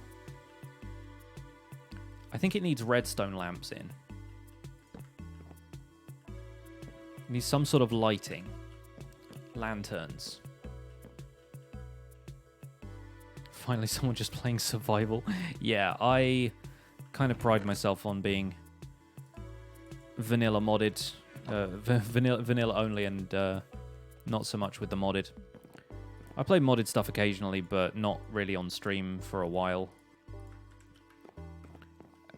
And if you like what you see here, you should check out my YouTube series, because I do the Minecraft Survival Guide, which is basically a guide to everything you can do in vanilla Minecraft.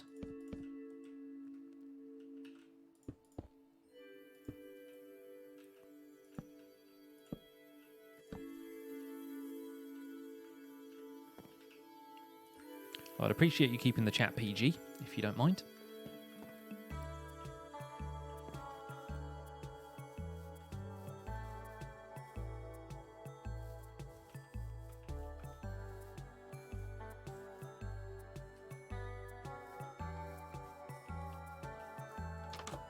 Hey, Mr. Candy, what's up?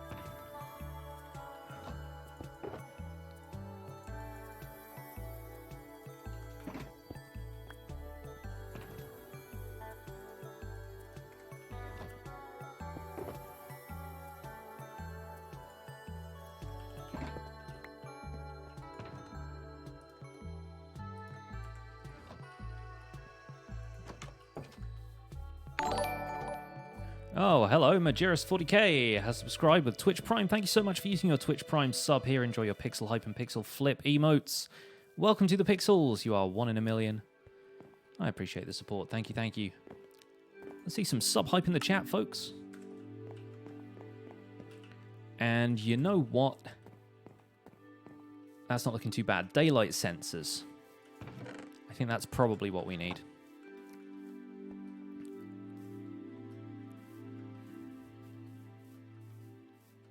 All the ender pearls I'm going through, I might have to farm some endermen soon. Yeah, I expect so. I'll make an enderman farm eventually. But in the meantime, I've been fine just going to the end and fighting a few of them. We did it at the start of the last stream. I got like 5 stacks of ender pearls. It's not all that difficult if you're farming ender pearls just for yourself. The ender is good for XP and for, you know, never needing to farm enderman again. But, yeah, I'm not too fussed about that. Spawn chunks tomorrow, yes. Excited. Got a round table episode for you guys. It's funny, I keep having ideas for round table style questions. Just grab a couple from in here. Yoink. I keep having ideas for like discussions that I want to have, and then I forget to write them down, and I've completely forgotten what I was going to ask. Story of my life, right, at this stage. Memory of a goldfish over here. How are those lamps on pistons powered? It's a fun trick. If you put an item frame on top of a redstone lamp, and then put a wooden pressure plate on it, the item frame is an entity, and once you stand on the pressure plate, the item frame keeps it held down. It's really neat. And it's something that you could only do since 1.13 because now you can put item frames on the top part of a block, which you couldn't do before.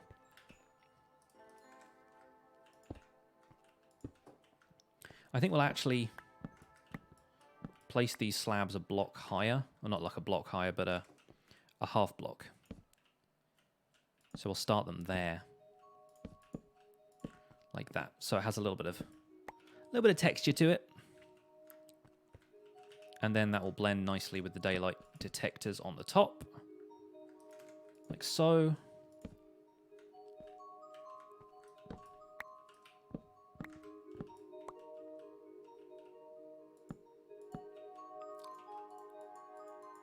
It'll actually go in the... Actually, that's not even where I want to put it. What am I doing? There. That's what we want.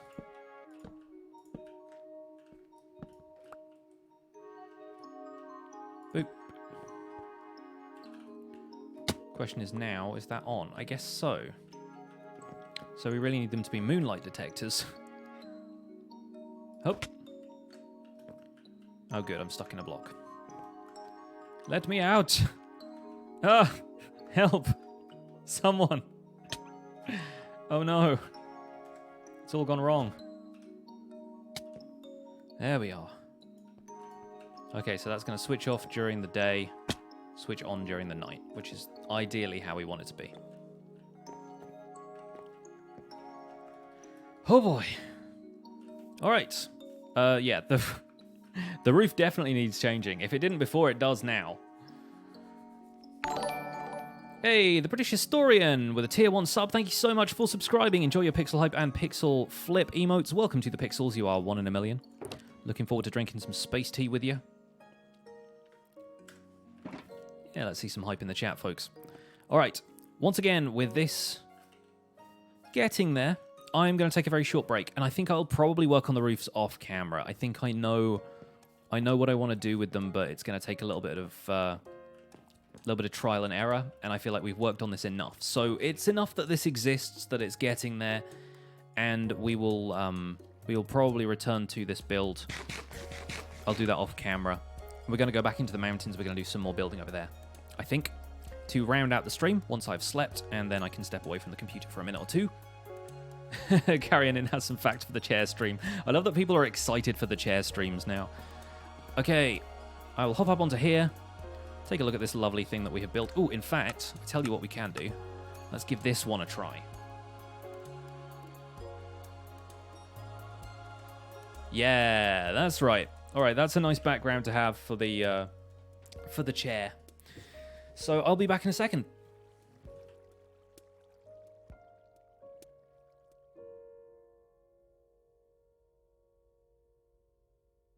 Let me take the words off of it as well.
Excuse me.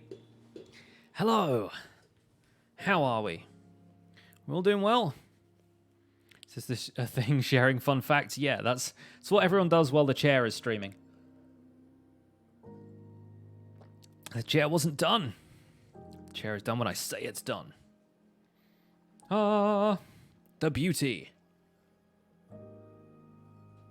Silda's vibrant extreme shaders. Looking pretty extreme. Get that cinematic camera. Drop all the frames. Well, looking fancy today. Yep, 50 FPS because I'm streaming. Also, my render distance is up real high. Wow.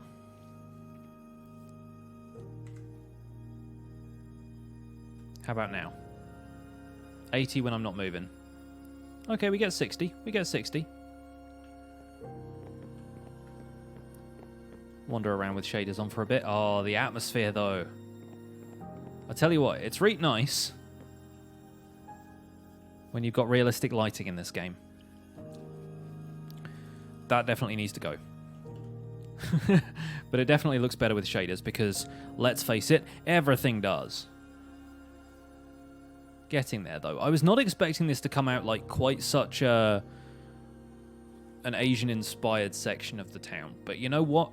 It's gonna do that. It's gonna do that.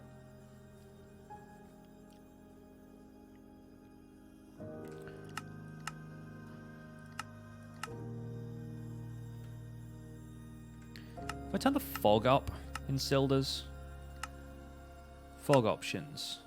Okay, overworld fog density very near. I think I set that because I was taking fun pictures of the pillars. It looks better with that though, doesn't it? Let's go near. I still like it real close.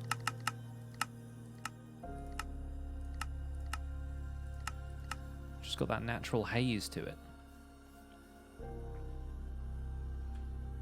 Sweet. May as well take a couple of screenshots. Some Twitter fodder for later. Guys, thank you so much for the support on today's stream. You guys have been fantastic. There's 150 people here still, roughly, give or take. We had 170 at one point. That's still crazy to me that you guys come out and support these streams so much. Thank you all so much for being here. A purple haze, yeah. A little bit of Hendrix creeping into the stream. Where can you buy Minecraft from? Minecraft.net. Not today, Beethoven. Yeah, Minecraft.net, or if you're playing on Xbox or Windows 10, you can buy it from the Microsoft Store. Although, if you're buying it from the Microsoft Store on Windows 10, you will not be playing the version that I am playing right now, because I'm playing Minecraft Java Edition.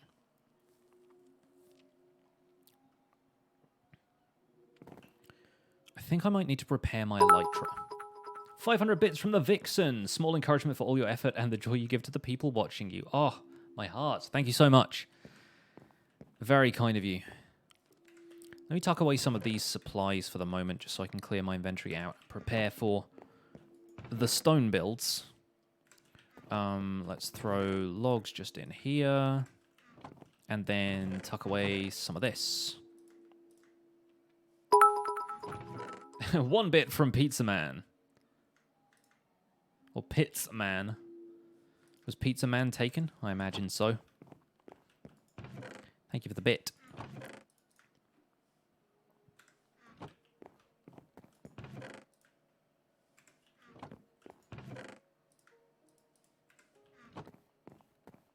Will I ever make a purple farm, and when? I don't know. I don't build with purple much, so I don't have a great need for it yet. Pitsman with another bit. And another bit. So many bits. Thank you for all the individual bits.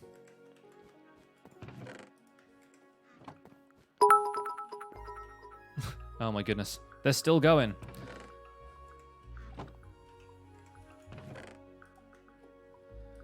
Okay, that's that. Just love that sound effect.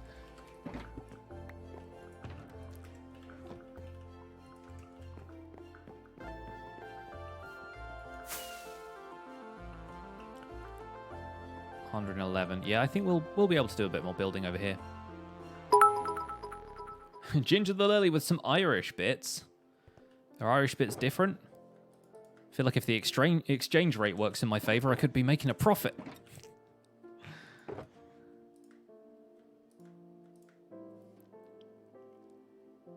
I think we need more of the stone slabs over here.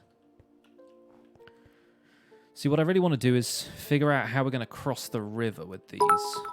Oh my goodness. My mini world only has 2 bits, but you're doing a great job. Thanks.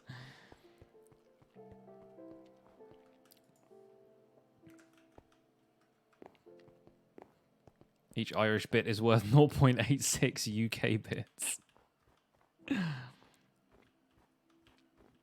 Insert joke about the British economy here. Yeah, our bits are about to not be worth very much. Yeah, let's throw in a handful of stone slabs.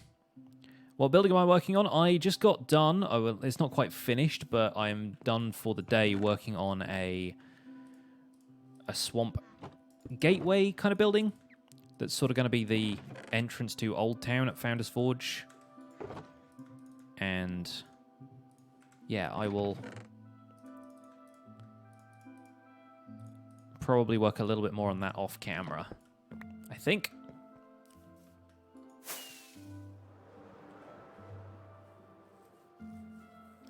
What's the difference between Minecraft Java Edition and Minecraft? The one that you call Minecraft, that we think of as Minecraft Bedrock Edition, is on different platforms, has a bunch of different mechanics when it comes to stuff like redstone and mob spawning, and there's a whole variety of things. It's too long of a list to go into here, and they have been kind of approaching feature parity, although mechanical parity is really the issue now.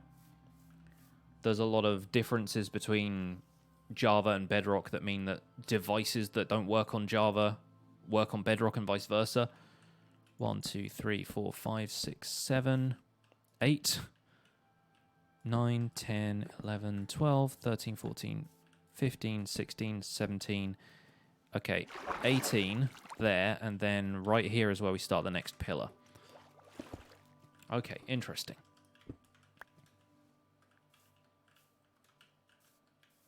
When am I going to change my difficulty level? Actually, this week, I do have an episode planned where I'm going to... Oh, okay, those are in the wrong place.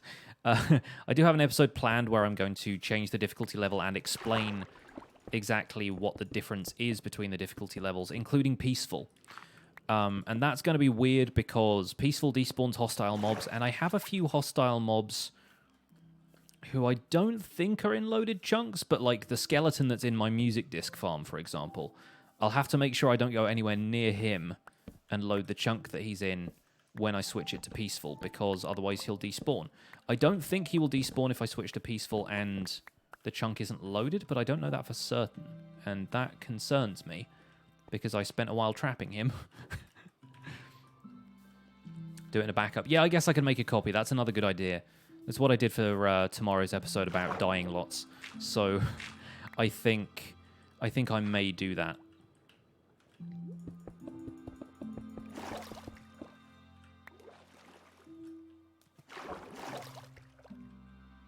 Poor T-Bone. I know, poor T-Bone.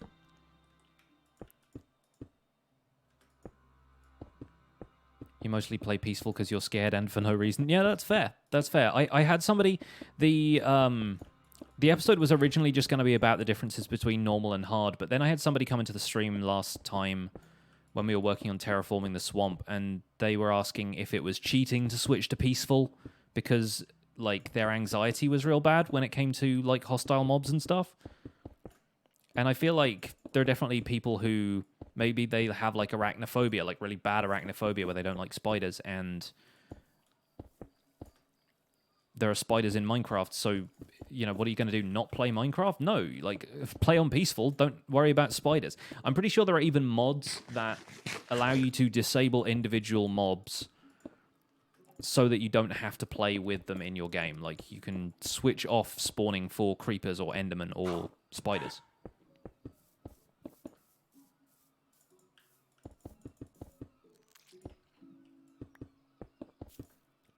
Should put some snow golems in the overworld fortress.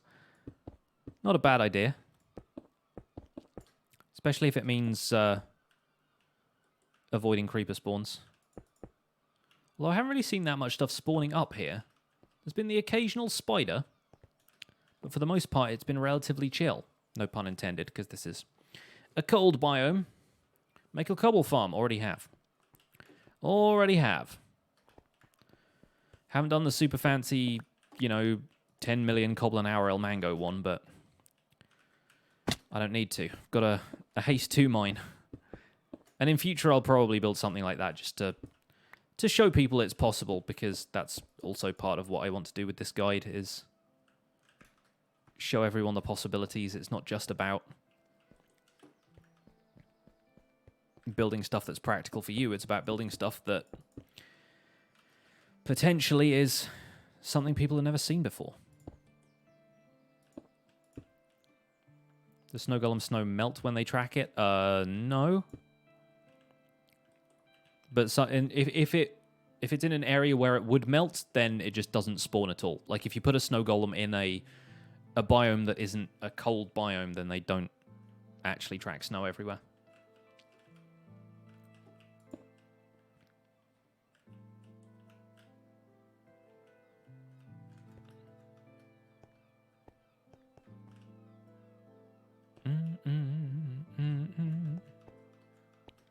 These actually need to be 1 block over. They die in deserts. They do, yeah. It's too hot for them there. And in the nether as well. What am I planning for the next few episodes? So, tomorrow's episode is about recovering all of your items after you die, or getting over the fact that you've lost items. It's kind of 2 facets of the same thing, really.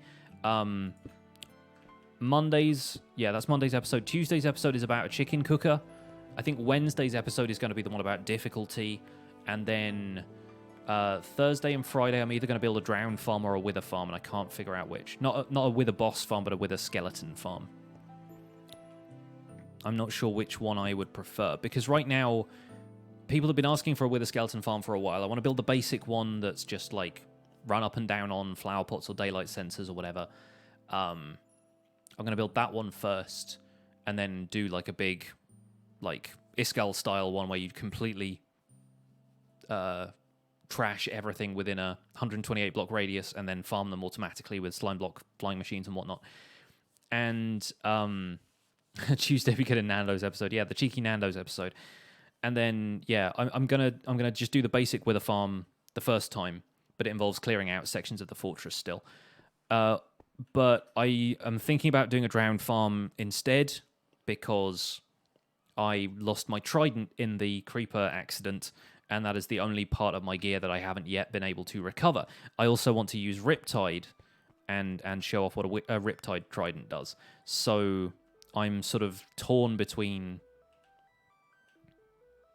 those 2 like mob farms, basically. Will Wednesday's episode be difficult? It actually will, because there's a lot of mathematics that actually goes into the difficulty in Minecraft. You're talking about stuff like local difficulty and how the different basic difficulty settings in the options affect the local difficulty ranges. Then that's stuff that I don't know off the top of my head, and I have to make sure it's accurate when I explain it. So it is, in itself, going to be a difficult episode to record, because I need to do some research. There's 2 different types of episodes, if you want to boil it down to this comparison. There are episodes where I'm explaining something I already know a fair amount about, and episodes where I have to do a ton of research so that I don't get stuff wrong.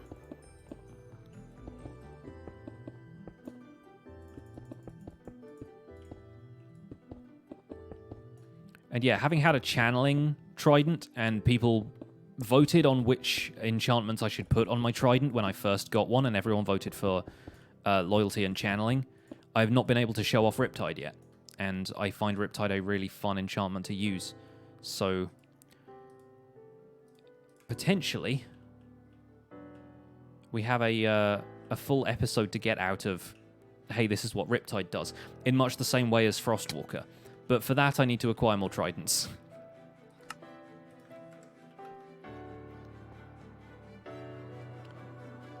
Mojang updated 1.13 that zombies who turn into drowned don't drop tridents. Now you can build drowned in their natural spawn points. What?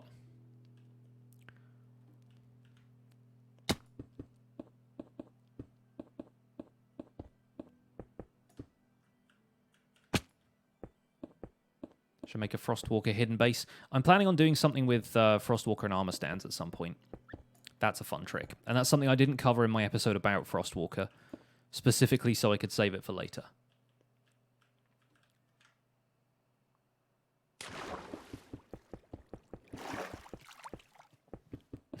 X-Pro Mark, damn, you missed a lot. Stuff happens on these streams, man. We don't mess around.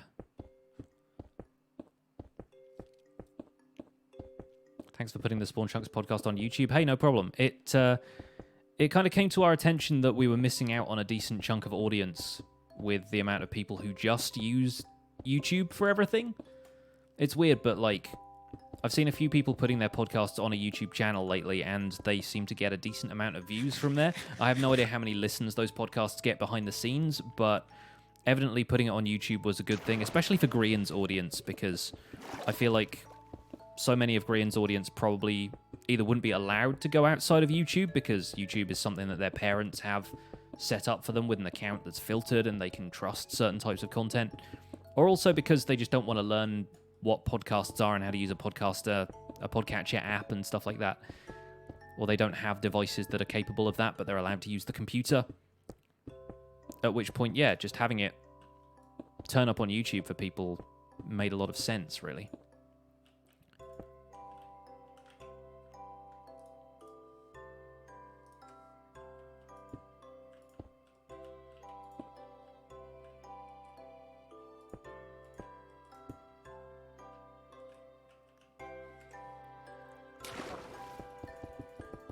Apologies to anyone who has vertigo.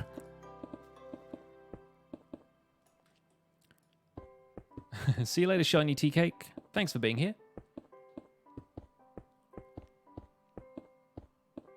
We all need a Joel in our lives.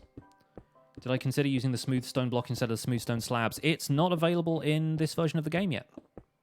And I don't have the data pack installed that allows you to get them. So I am kind of okay with this being the slabs. I like the slabs, actually. I like the fact that they've got lines every half block. It kind of...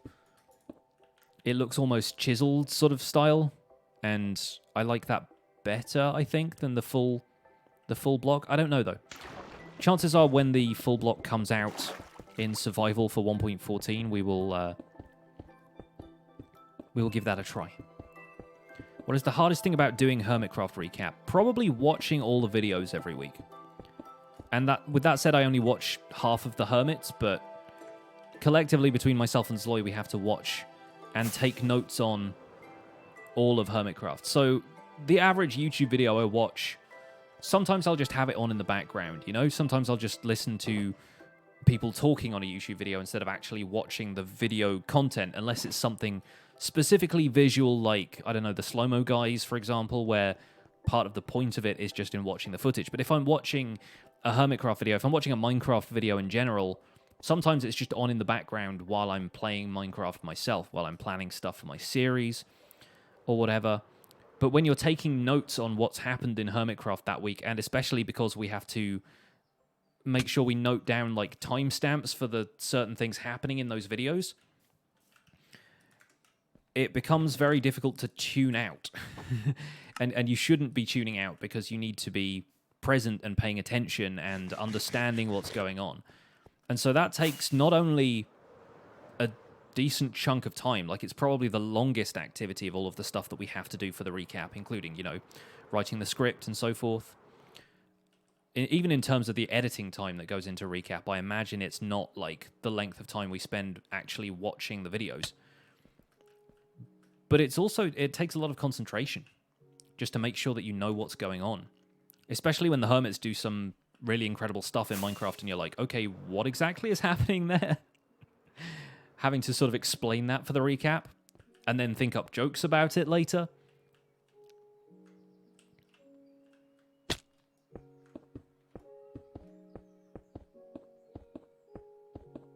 Yeah, Fry has just left the command in the chat that shows you which hermits I watch. And obviously the list changes a little bit when certain people aren't active, like Jassassin hasn't made a video since the server started. Biffa hasn't been around for a while. But the rest of them pretty much... I guess XB Crafted has only done streams. But a bunch of the others... You know, we chop and change a little bit. This season we haven't had to do too much of that because some of the folks that Zloy watches have fallen off a little bit. Some of the folks that I watch have fallen off a little bit.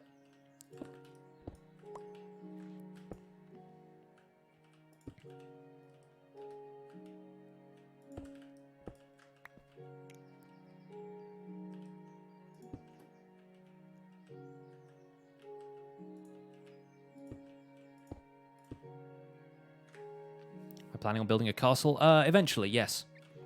I want to build a castle down behind this mountain. Behind where that pig and that llama is.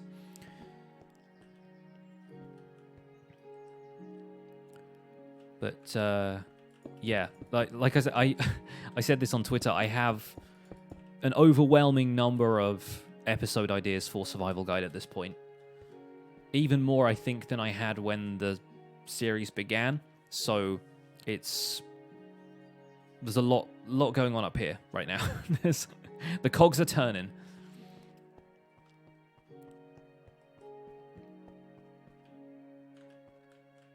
You just finished watching Wells Night after you watched all of Mumbo, and you're halfway through Iskall. That's the thing. We have to watch them all week to week. Like, we don't binge watch the Hermits because we have to do so much stuff for the recap week to week. So sometimes if you're not in the mood to watch somebody, but you've still got to watch somebody, I don't know. It's not stressful as such because it's still a joy to create, but it just takes a certain amount of concentration and focus that, you know, is what makes it a job and not just like a hobbyist kind of thing.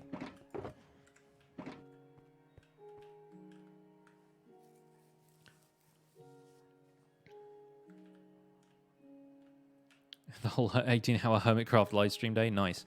Yeah, I didn't watch any of that really. I couldn't. I didn't have the time. I was too busy doing recap-related stuff, writing the script. The castle is going to be spread out on multiple YouTube episodes. Yeah, it's not just going to be one episode. I expect it will probably be either a whole week or it's going to be one of those things where we're like, Castle Part 1, and then I do one that week, and then next week we come back and we do Castle Part 2. Or maybe bookend the week with them, so there's one on Monday and one on Friday or something like that.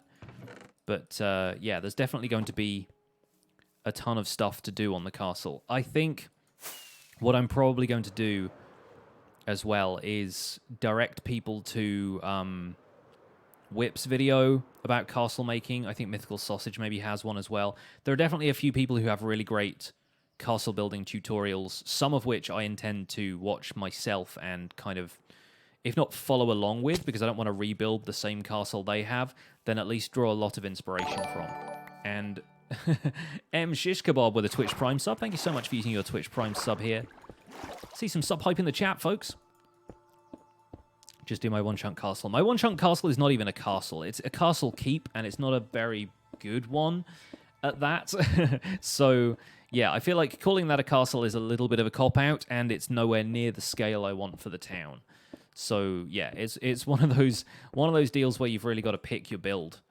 But, yeah, I appreciate you at least thinking of that, because that's cool. It's good that people are into that build in particular. But yeah, I'm definitely going to direct people to other folks' tutorials as a resource, because I think getting a bunch of different views, a bunch of different takes on how to build a castle is usually a good way to go when it comes to stuff like this.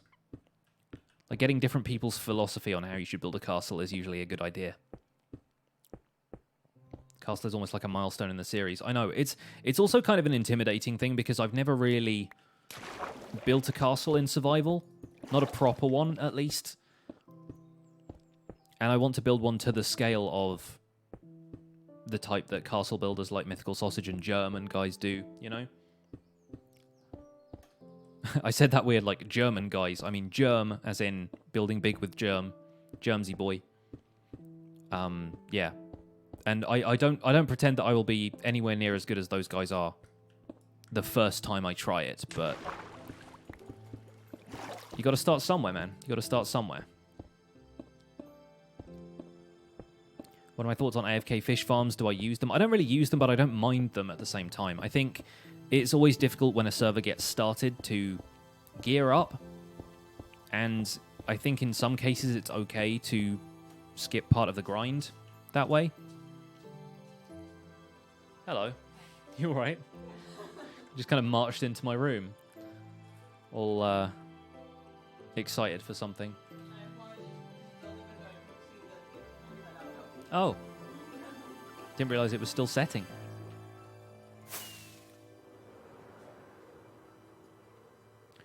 Now, I'm probably going to do an episode about command blocks a little further down the road, but I think command blocks have sort of been made a little bit obsolete now. In a way, they have and haven't. There's some stuff that was only possible with command blocks before that has been made much more accessible, or at least kind of tidied away into stuff like data packs and functions.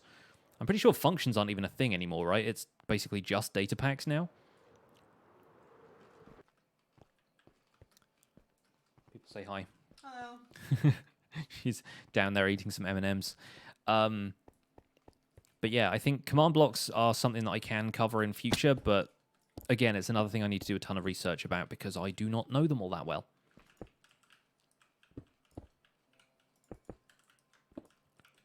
There we go. You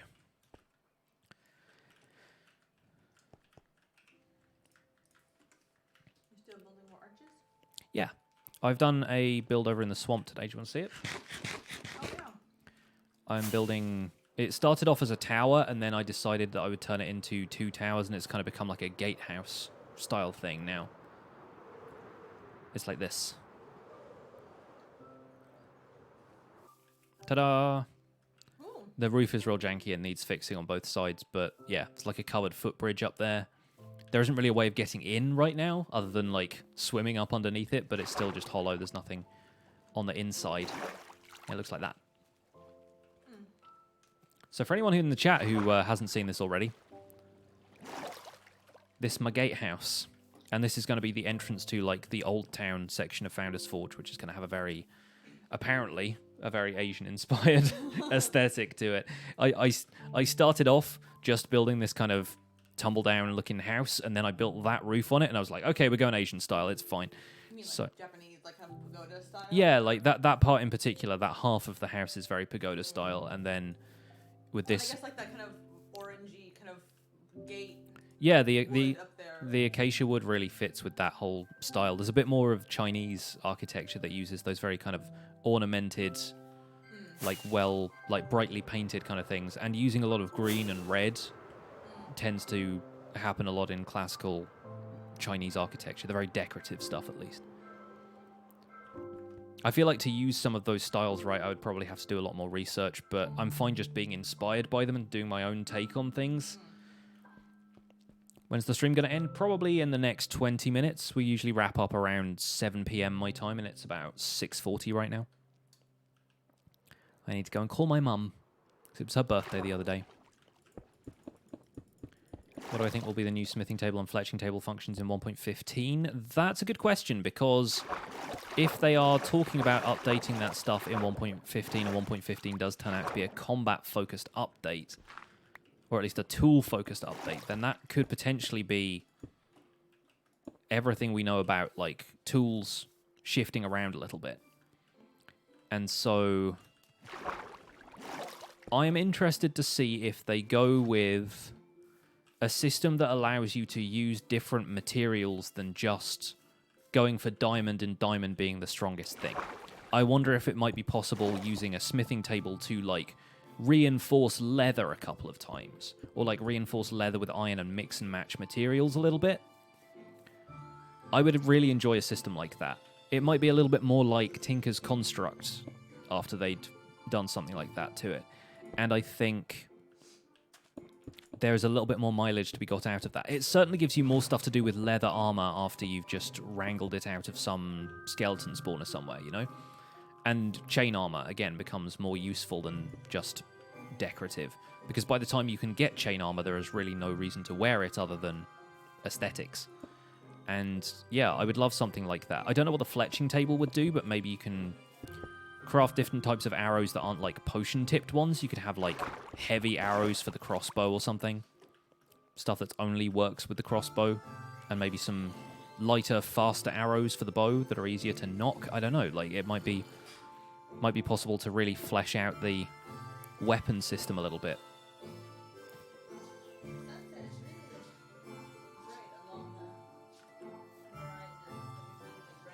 Yeah? Are you taking a picture, or is it just not like... I don't know if it'll show up. It's Yeah. farther away. Yeah. You know, and then I just kind of I would like all the way up. always find that sunsets just look way more spectacular in person than they do in mobile phone pictures anyway, so...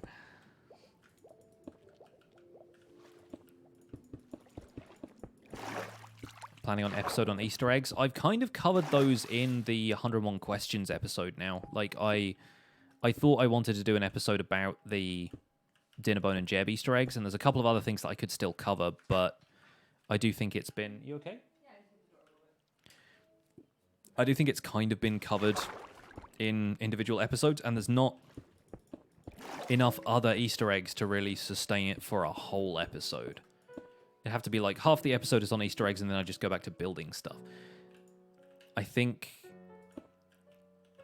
it might be possible to do something like that for April 1st, like on April Fool's Day, because I don't have the kind of mindset that allows me to be like, okay, I'm gonna prank my viewers. Like, I'm not really into that. So if I do anything different for April 1st, it's probably going to be a video that focuses more on fun than on progress or building a farm or a, you know, big build or something. Just do an episode on Herobrine. Again, kind of covered that with the 101 questions video. There was a little Herobrine bit in there.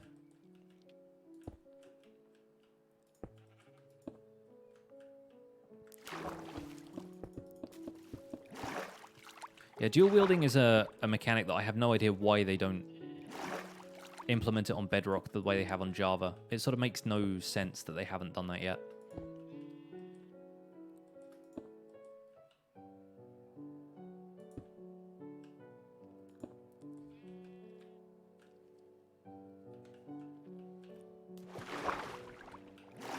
It's going to be Zloy who does the pranks on me. That'd be the ultimate prank. Zloy just turns up in my single-player world. Well, we swap channels for a day, so Zloy does an episode of the Minecraft Survival Guide. Be like, hello, it me, Pixel Riff.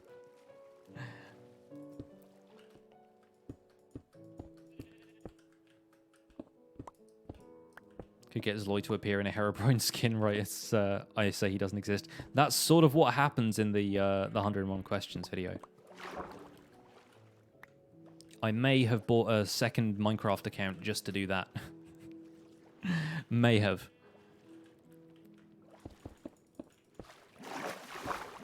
And before anybody asks, I already had a second Minecraft account, but technically speaking, it's my wife's, and I couldn't remember her login details to change the skin. So I bought one that I actually own myself now.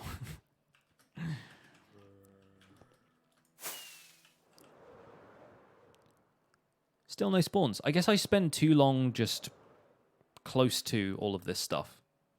Like, I'm not far enough away for mobs to spawn up here.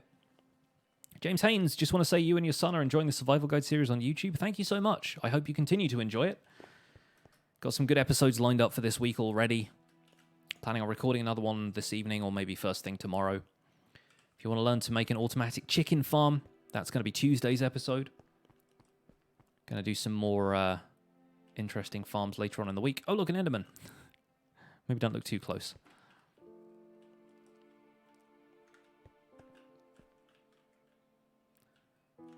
What about Cobble Clicker? Don't shout, please. Cobble Clicker wouldn't happen when it happens. I've always treated the weekend episodes as bonus videos anyway, but Zloy has been busy this week with deadlines and stuff, so we have not recorded any recently.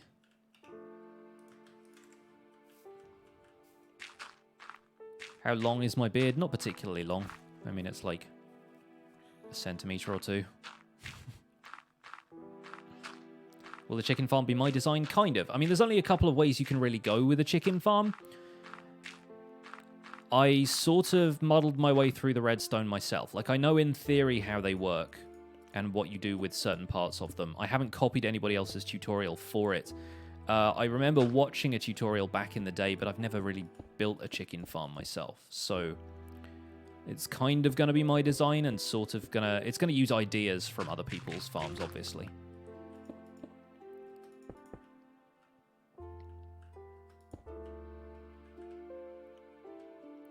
Is that looking about right? Like there. 4 blocks, 2 blocks. 2 blocks. 1 block, 1 block, 1 block. Okay. So more like this then. I can't place a block there. Oh no. Can't have that. There we go. Like so. Then up a few blocks, and then there, and then there, and then there. There we go. Lovely. Am I going to build a witch farm? Yes. The plan is to build everything eventually. Thank you, Stay Puffed. Oh, hi. Come to help me with the building, apparently. Nerd. Which farm? The witch farm. Which witch farm?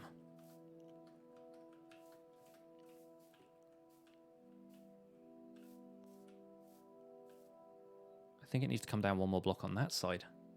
I think I've only put 3 blocks up there. Yep. That's what I've done. Oh no!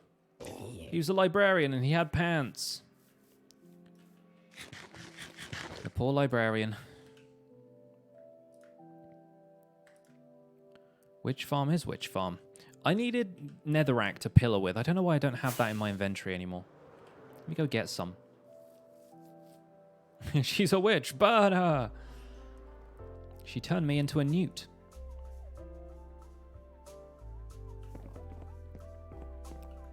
You don't have to use that many question marks. I understand that it's a question.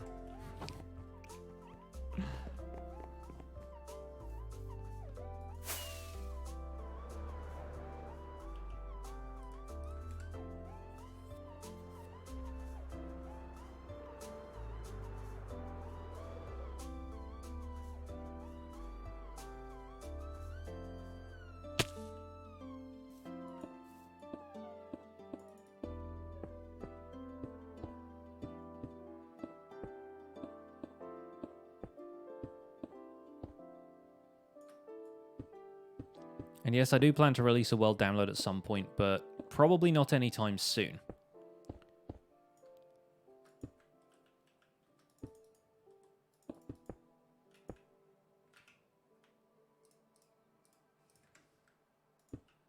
The reason for that mainly being that I want to finish the stuff I'm building. And it's all going to take a while. I'm not interested in putting out a world download every time I do a new farm, because that's just a lot of effort. And maintaining a world download like that. And inevitably there's going to be people who think they're helpful and will tell me that I could have done something better and that I should go back and change things. And to be honest, I don't really want that. I'm open to, you know, feedback and criticism and stuff. It's not necessarily about that. It's about everybody assuming there is one right way to do things. I'm not a fan of that philosophy.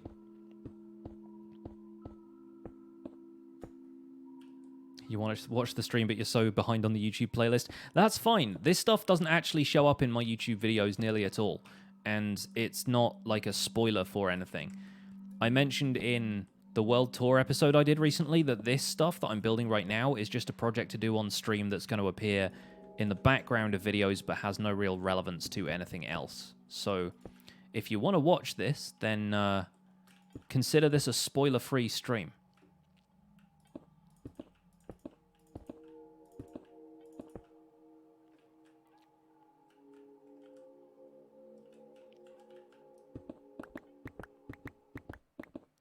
Just came in and the stream is talking about backseat gaming, right? Welcome to YouTube. Welcome to that YouTube life, though.